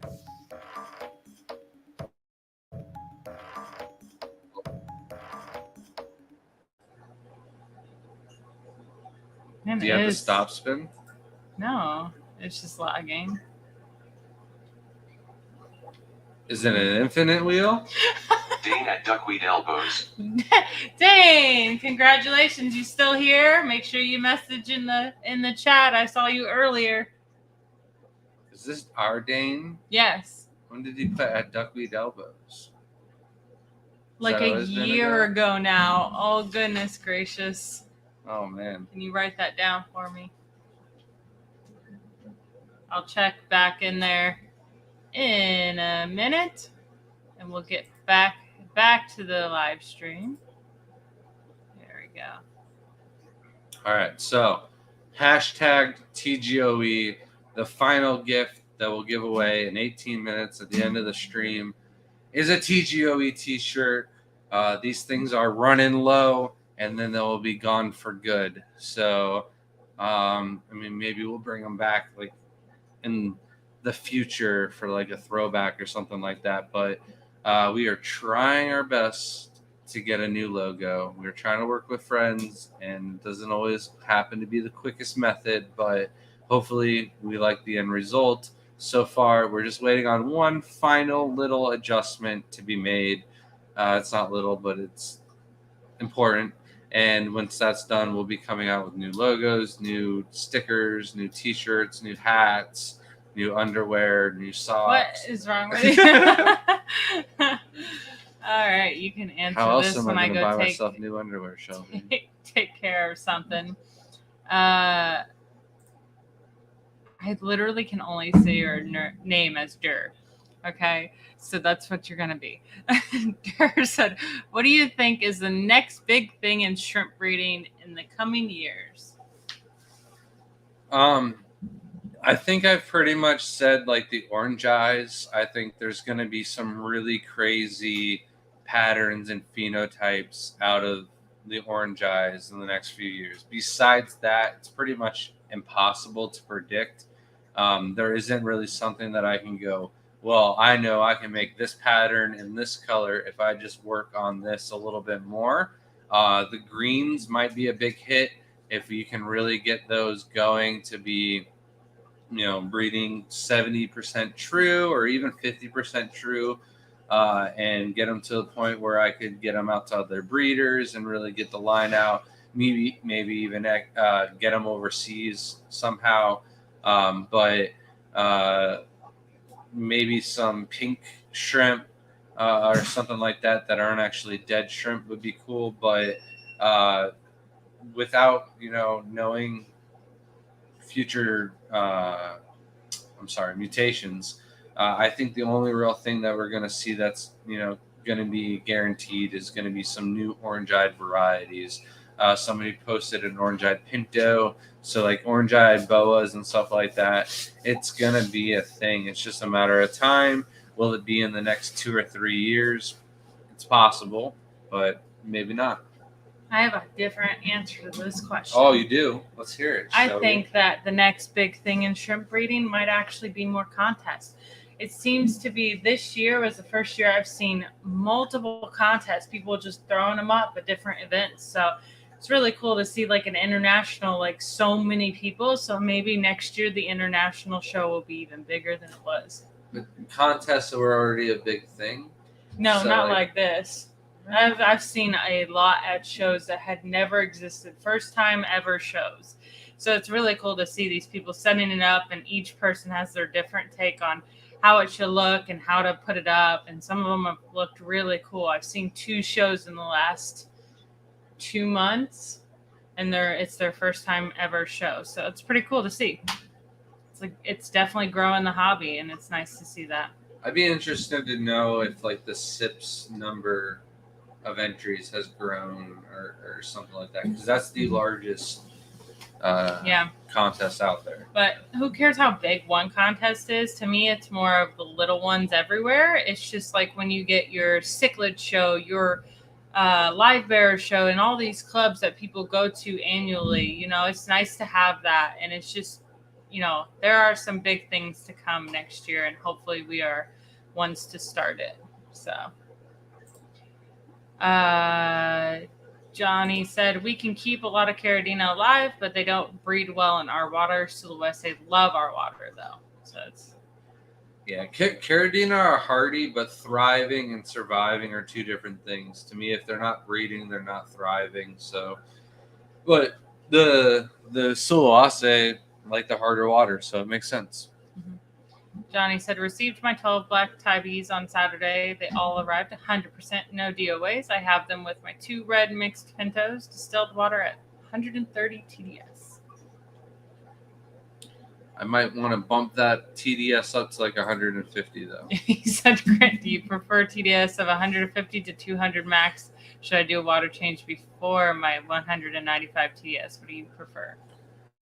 I would just start doing water changes at 150 to 160 TDS, and then make that your new constant, and things will kind of stable out as you gradually bump up the levels naturally with the water changes. All right. So then we have Taiwan bees. Realistically, Taiwan bees, the demand for blue bolts, there's not enough people breeding those in the United States. So those must need to be imported, but like maybe shadow pandas as well. But all the other varieties, I think the demand can be met with the amount of shrimp breeders that are here in the States already. Also, the problem with the imported ones is a lot of them are just culls from other people's pinto lines or unpure Taiwan bee lines in general.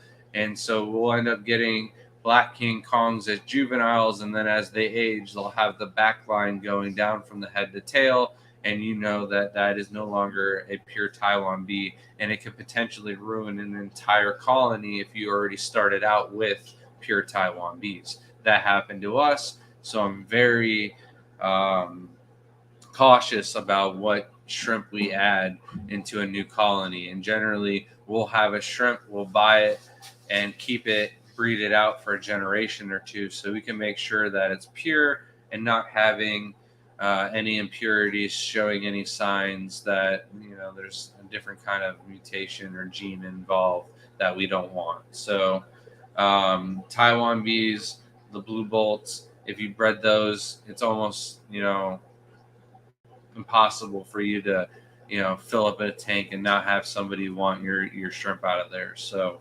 the more shrimp you have in a tank, the easier it is to sell them by just showing a picture of the colony. And then somebody's going to reach out to you and see how much the shrimp are. And blue bolts, they hold their price. They're one of the only shrimp that, in the last 10 years have held a good steady $10 to $50 per shrimp.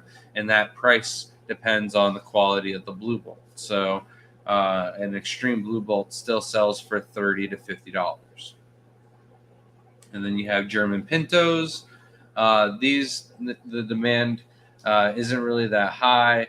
I think the quality of the Taiwan bees in the States and German pintos in the States is just as high, I feel, as the Taiwan bees and German pintos in the other countries. It's not that hard to get really nice spot head pintos or zebras. There's a few breeders here in the States that already have that. And then on top of that, we also have, really nice lines of blue bolts and stuff. There are lines that they claim are out there and, breed true and don't flip flop and stuff. But, I don't know how true that is. So, to me, all lines have done that, and every breeder I've ever talked to, except for the new lines that are coming out available.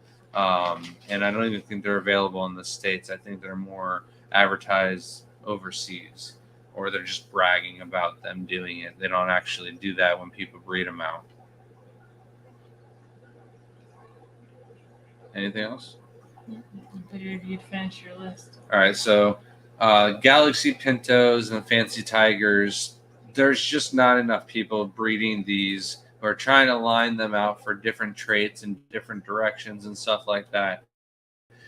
So you're always going to have somebody overseas that just has a nicer variety or quality and stuff like that. So for the higher end stuff, especially the boas and the orange-eyed varieties, the new varieties, the new genetics and stuff like that, we're always going to need an importer to bring in those higher and better quality shrimp. We're just that far behind the shrimp in the United States that we need more people working on it to catch up. We need more people trying to get through and go down different roads or spend the money to try and catch up. And in the end, it's just not going to be feasible in the next 2 years or so. There is, like I mentioned, Jacob Walters and a couple other breeders who are trying to, just focus on one type of shrimp and catch up. But it seems like every time you catch up, they're 2 years or further on ahead. And then in the end, buying is really the best way to catch up to them. And, you kind of got to grease the pockets of the importer, and they're always going to cherry pick and pick out shrimp for themselves, or, something's going to happen and you don't end up with the quality that you quite thought you're going to get. So, will we always be behind? Probably.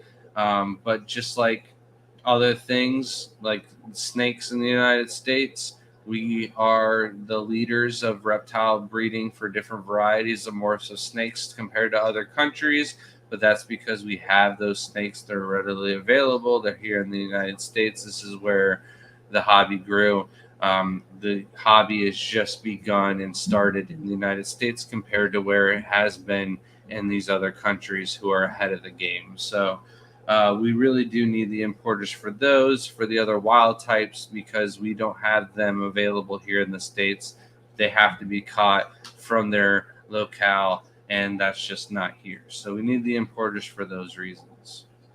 Coro said a cow skeleton would be pretty spooky too, though. So if you get a chance, check out our last video for the Florida Beautiful contest. Someone did an entire cow skull in a tank with crabs. Really cool. It's probably my favorite one of the whole show.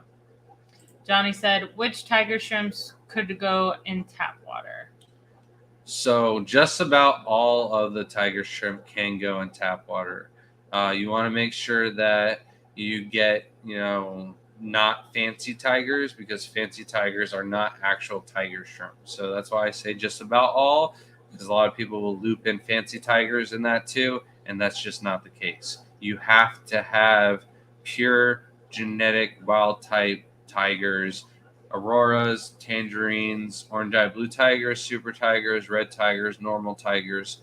Those are about it. Raccoons and stardust. Galaxy's leopards. Coro asked, do you prefer tempura fried or panko breaded? Tempura fried. Yeah, he's definitely tempura. I don't eat him. Am I the only person who thinks of Yu-Gi-Oh when they say orange eye shrimp? I think of it when I have a blue eyes shrimp. So Blue eyes white dragon. yeah, I don't know if Yu-Gi-Oh would come after me for a cease and desist if I started selling the blue eye morphs as blue eye white dragons. That would be funny. Ashley said, do y'all have any recommendations for an inflow to stop baby shrimps from getting into a canister filter besides the sponge? Not yet. There are some stainless steel attachments that you can buy off of eBay, but they're not very good. They rust and they're not the right size. We're trying, and I do say trying loosely because I don't want to bother and hassle Han too much, but I do message him every couple of weeks and say, hey, where are you at? The last time I messaged him, he said he found the stainless steel. So whether or not he has the time to put some together or put a template together so I can make them or something like that. But I'm hoping to figure it out. We just have had too much going on with the shows that I haven't even hassled them recently. So Hardly would make a killing making those out of acrylic. So I they're the same footprint as, like, because most of them are like plastic, so like acrylic going right on top of the canister filter intake. I think holes drilled in acrylic, you're just not going to get the right size and flow. And I think no, I think you need a metal mesh. Gina says snowballs with blue eyes. That'd be cool for sure. He tried doing a guard out of acrylic for the overflow for the things, but they clogged up way too quickly. Or the stainless steel mesh, there's just something about them that they don't clog up quite as fast. Chiller Method said, are there any Caridina lines you can put in the same tank without worrying about them crossbreeding, or are shrimp gonna be shrimp? So you can do raccoons and stardust, and so far nobody has been successful with crossing those. I'm not saying you can't, because there's been a couple close calls where the shrimp got pregnant but never really produced anything.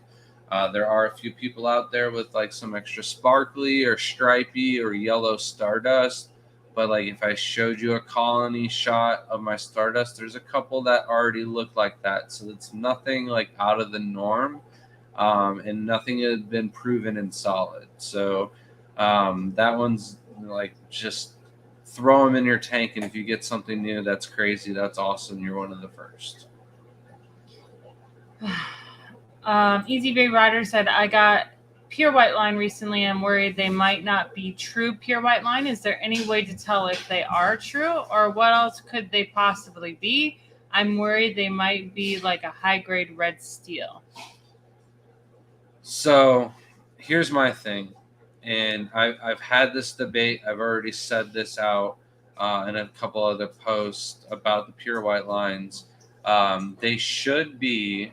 I'm sorry, Shrimp is extra nasally tonight. If you're hearing him go off, I don't know what he's doing. He's all up in our environment. But there is. He's a shrimp sickle. There is no actual thing as a pure white line shrimp, because in the wild there isn't just straight solid whites. They came from crossing them with the crystal blacks and the golden bees to get the pure white lines, or the snow whites in the first place. So when you're talking about a solid white crystal shrimp, there isn't really a pure one in the wild.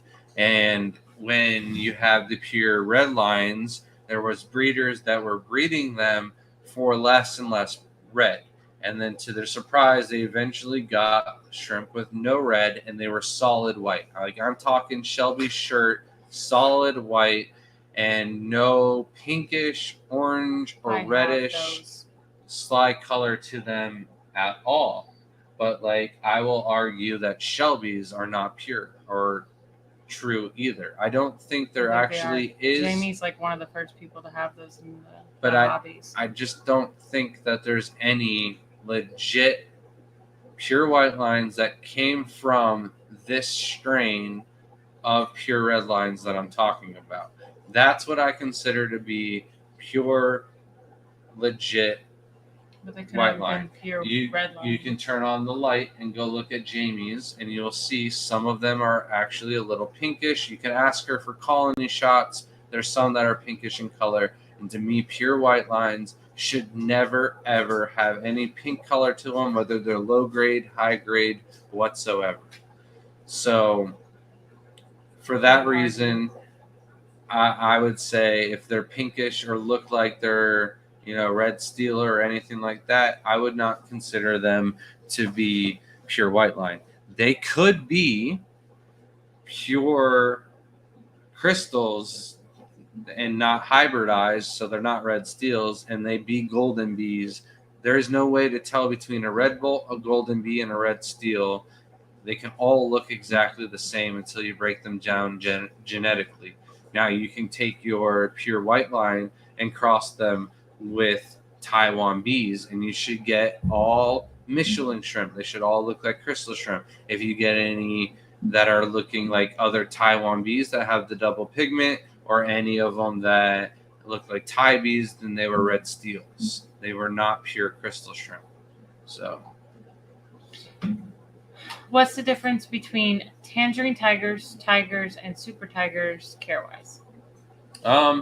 Honestly, nothing. The tangerine tigers are a little bit hardier, breed a little bit faster, grow a little bit quicker, but tigers and super tigers are pretty much the exact same care-wise. They just don't grow as fast. Scotty said, do you guys swim with the koi? That pool is looking pretty nice. So I think I'm the only one who's actually swam with them. No, I've definitely swam with them, No. but just not intentionally. I fell in the pool.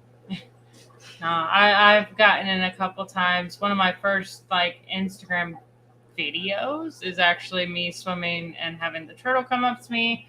And then I decided this year to get in the pool when we had a bunch of plants in the pool, and I thought I would do something funny, and then it ended up being just so stupid I never posted the video, but I did swim with the turtle for a little bit. She was adorable. And I believe when we first set it up, I swam with them like the first day, but because it's an enclosed system and there's turtles in there, Yeah, I don't really like to swim with you just don't do it. turtles like that, but after a big water change, maybe. I don't know. Yeah, that's the only I like to reason I open did my a eyes full underwater. 100% water change. ECV Rider said, if I were to use tap water for tiger shrimp, what would you recommend using, an active aqua soil or a no active oil?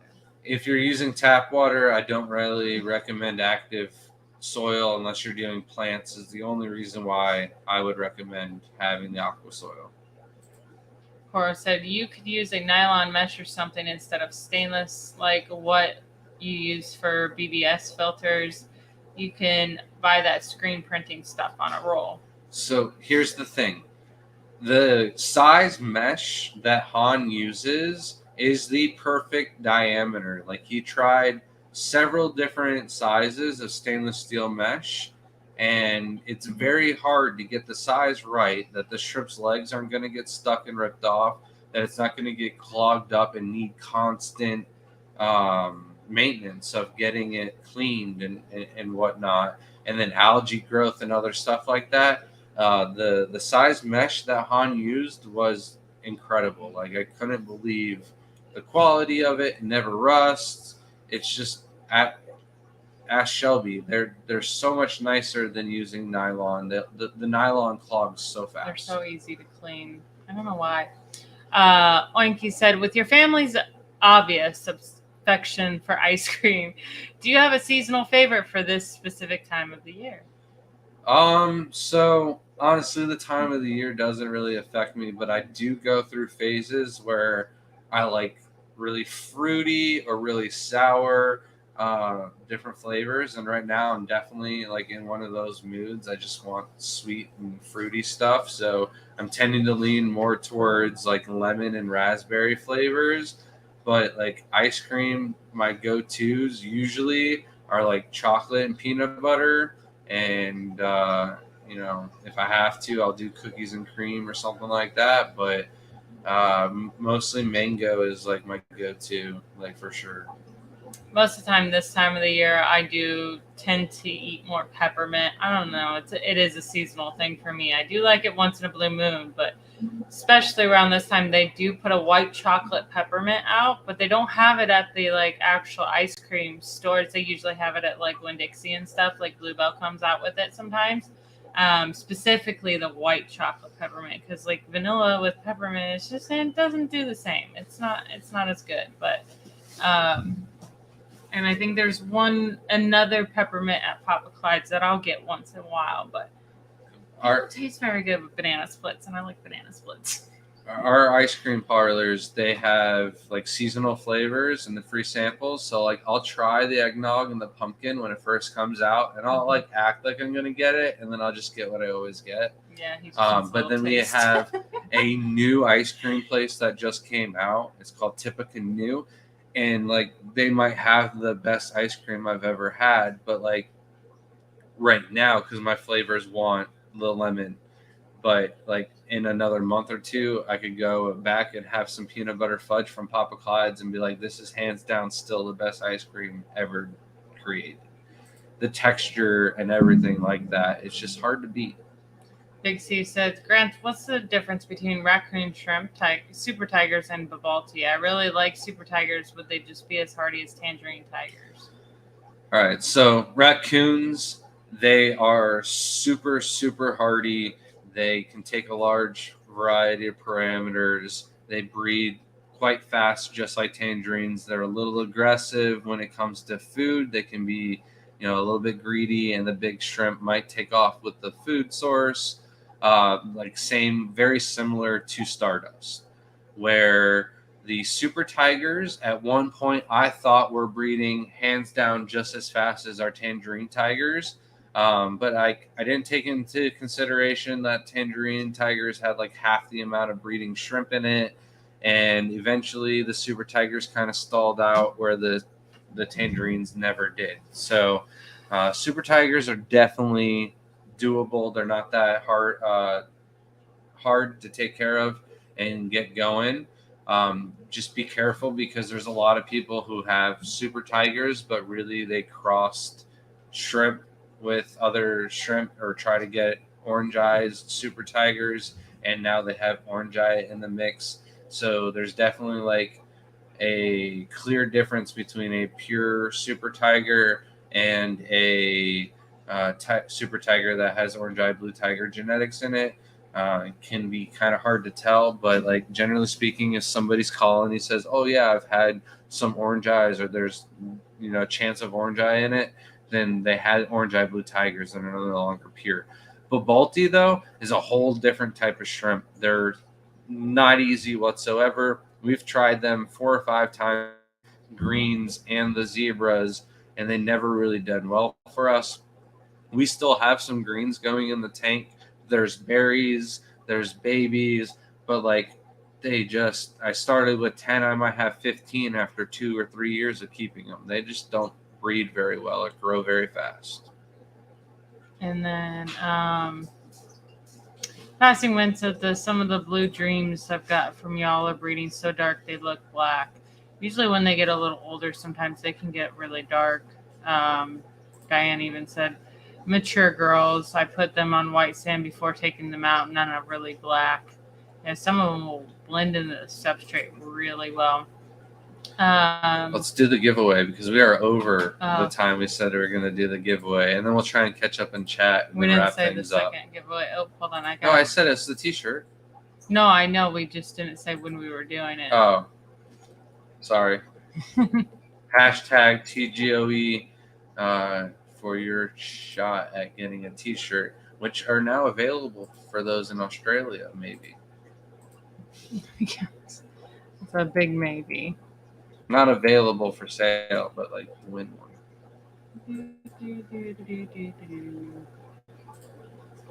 Sorry, had to refresh the page. Sorry, redo the whole page. It closed out and restarted it. So hopefully that will stop the lagging, but probably not because we're definitely having internet connection issues tonight. Thank you. Ready and let's go. I'm not sharing screen. We need some Christmas music for Christmas time. Mm-hmm.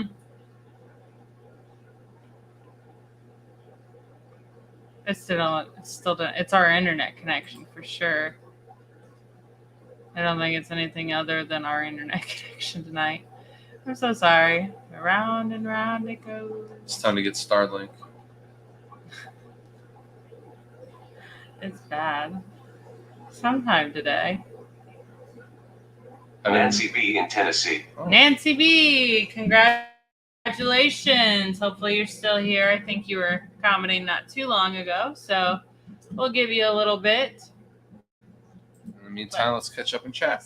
Thank you, everyone that entered for those. And if you didn't win, stick tuned. That doesn't make sense. Stay tuned. Next week, we will be doing another 3 giveaways, and there is a possibility that we will hit 6K subscribers before then. And if that happens, we will have our biggest giveaway of the month on that day. So if you're not subscribing or watching right now, what are you doing? Like, subscribe. Yep. I was probably going to turn it on to subscribers only next week for the giveaway if we hit 6K. So it will be subscribers that will only be able to comment. So what exactly is a Taiwan bee? I used to think it was just another name for Caridina. So Taiwan bee is a specific pure bee shrimp. It is not a crystal shrimp, but it looks similar, but it has a double pigment. So they're the super thick. There's blue bolts, shadow pandas, black king kongs, red king kongs, and Mizuras of the shadow type that fall under the Taiwan bees. Alberto said, got lazy with a piece of driftwood. Now I have hair algae problem in that tank. Best method to deal with it. I pulled as much as I could, then dropped 1 million red root floaters in to outcompete. So you definitely got ahead of the game by removing as much as you could manually. That's step number 1. Step number 2 is to increase the amount of water changes that you're doing. If you're doing them every other week, do them every 10 days. If you're doing 20%, do 30%. If you're having algae issues, it's going to come from 3 things. One of them's lack of water changes. The next one is too much light, so you could reduce the amount of light that you run your timers. We'll bring up the CASA plug timer here in a second. So if you're running your lights for 12 hours a day, try doing it for just 8 hours a day. Even would be more than enough. If you're have your lights directly on top of your tank, try raising them up 2 to 3 inches, even 10 inches. You might lose some PAR rating on top of your plants, but the algae will go away for sure. And then the final thing is going to be feeding. More than likely you're overfeeding. Reduce the amount of food you feed, and in combination with the other 2, you should see those algae problems go away, no matter what kind of algae it is. So we've had these CASA plugs running for quite some time, and people always ask us, how long do you run your lights for? Well, they gave us an average. So we are running our lights for around 14 to 15 hours a day. So if you think like we get 7 to 8 hours of sleep, we pretty much have the lights on from the time we wake up to the time we turn off our robotic bodies. Just go to sleep. So yeah, that's what I'm saying. Like, it came out wrong, and I went with it. So we did check on the other lights, though. There are only 11 to 12 hours of runtime. This is our light for our bedroom. So, do you guys ever have super tigers available? We have a wait list for our super tigers, and we don't sell very many super tigers because somebody used them for crossbreeding projects and then forgot which ones were crossbreeding projects and then forgot to remove the crossbreeding project out of the tank before I lost the pure colonies. So we're down to one, maybe two pure colonies, and neither one of them are really producing any numbers. So I apologize. We do not have any super tigers available anytime soon, but hoping to change that in the near future. Not near future, in the future.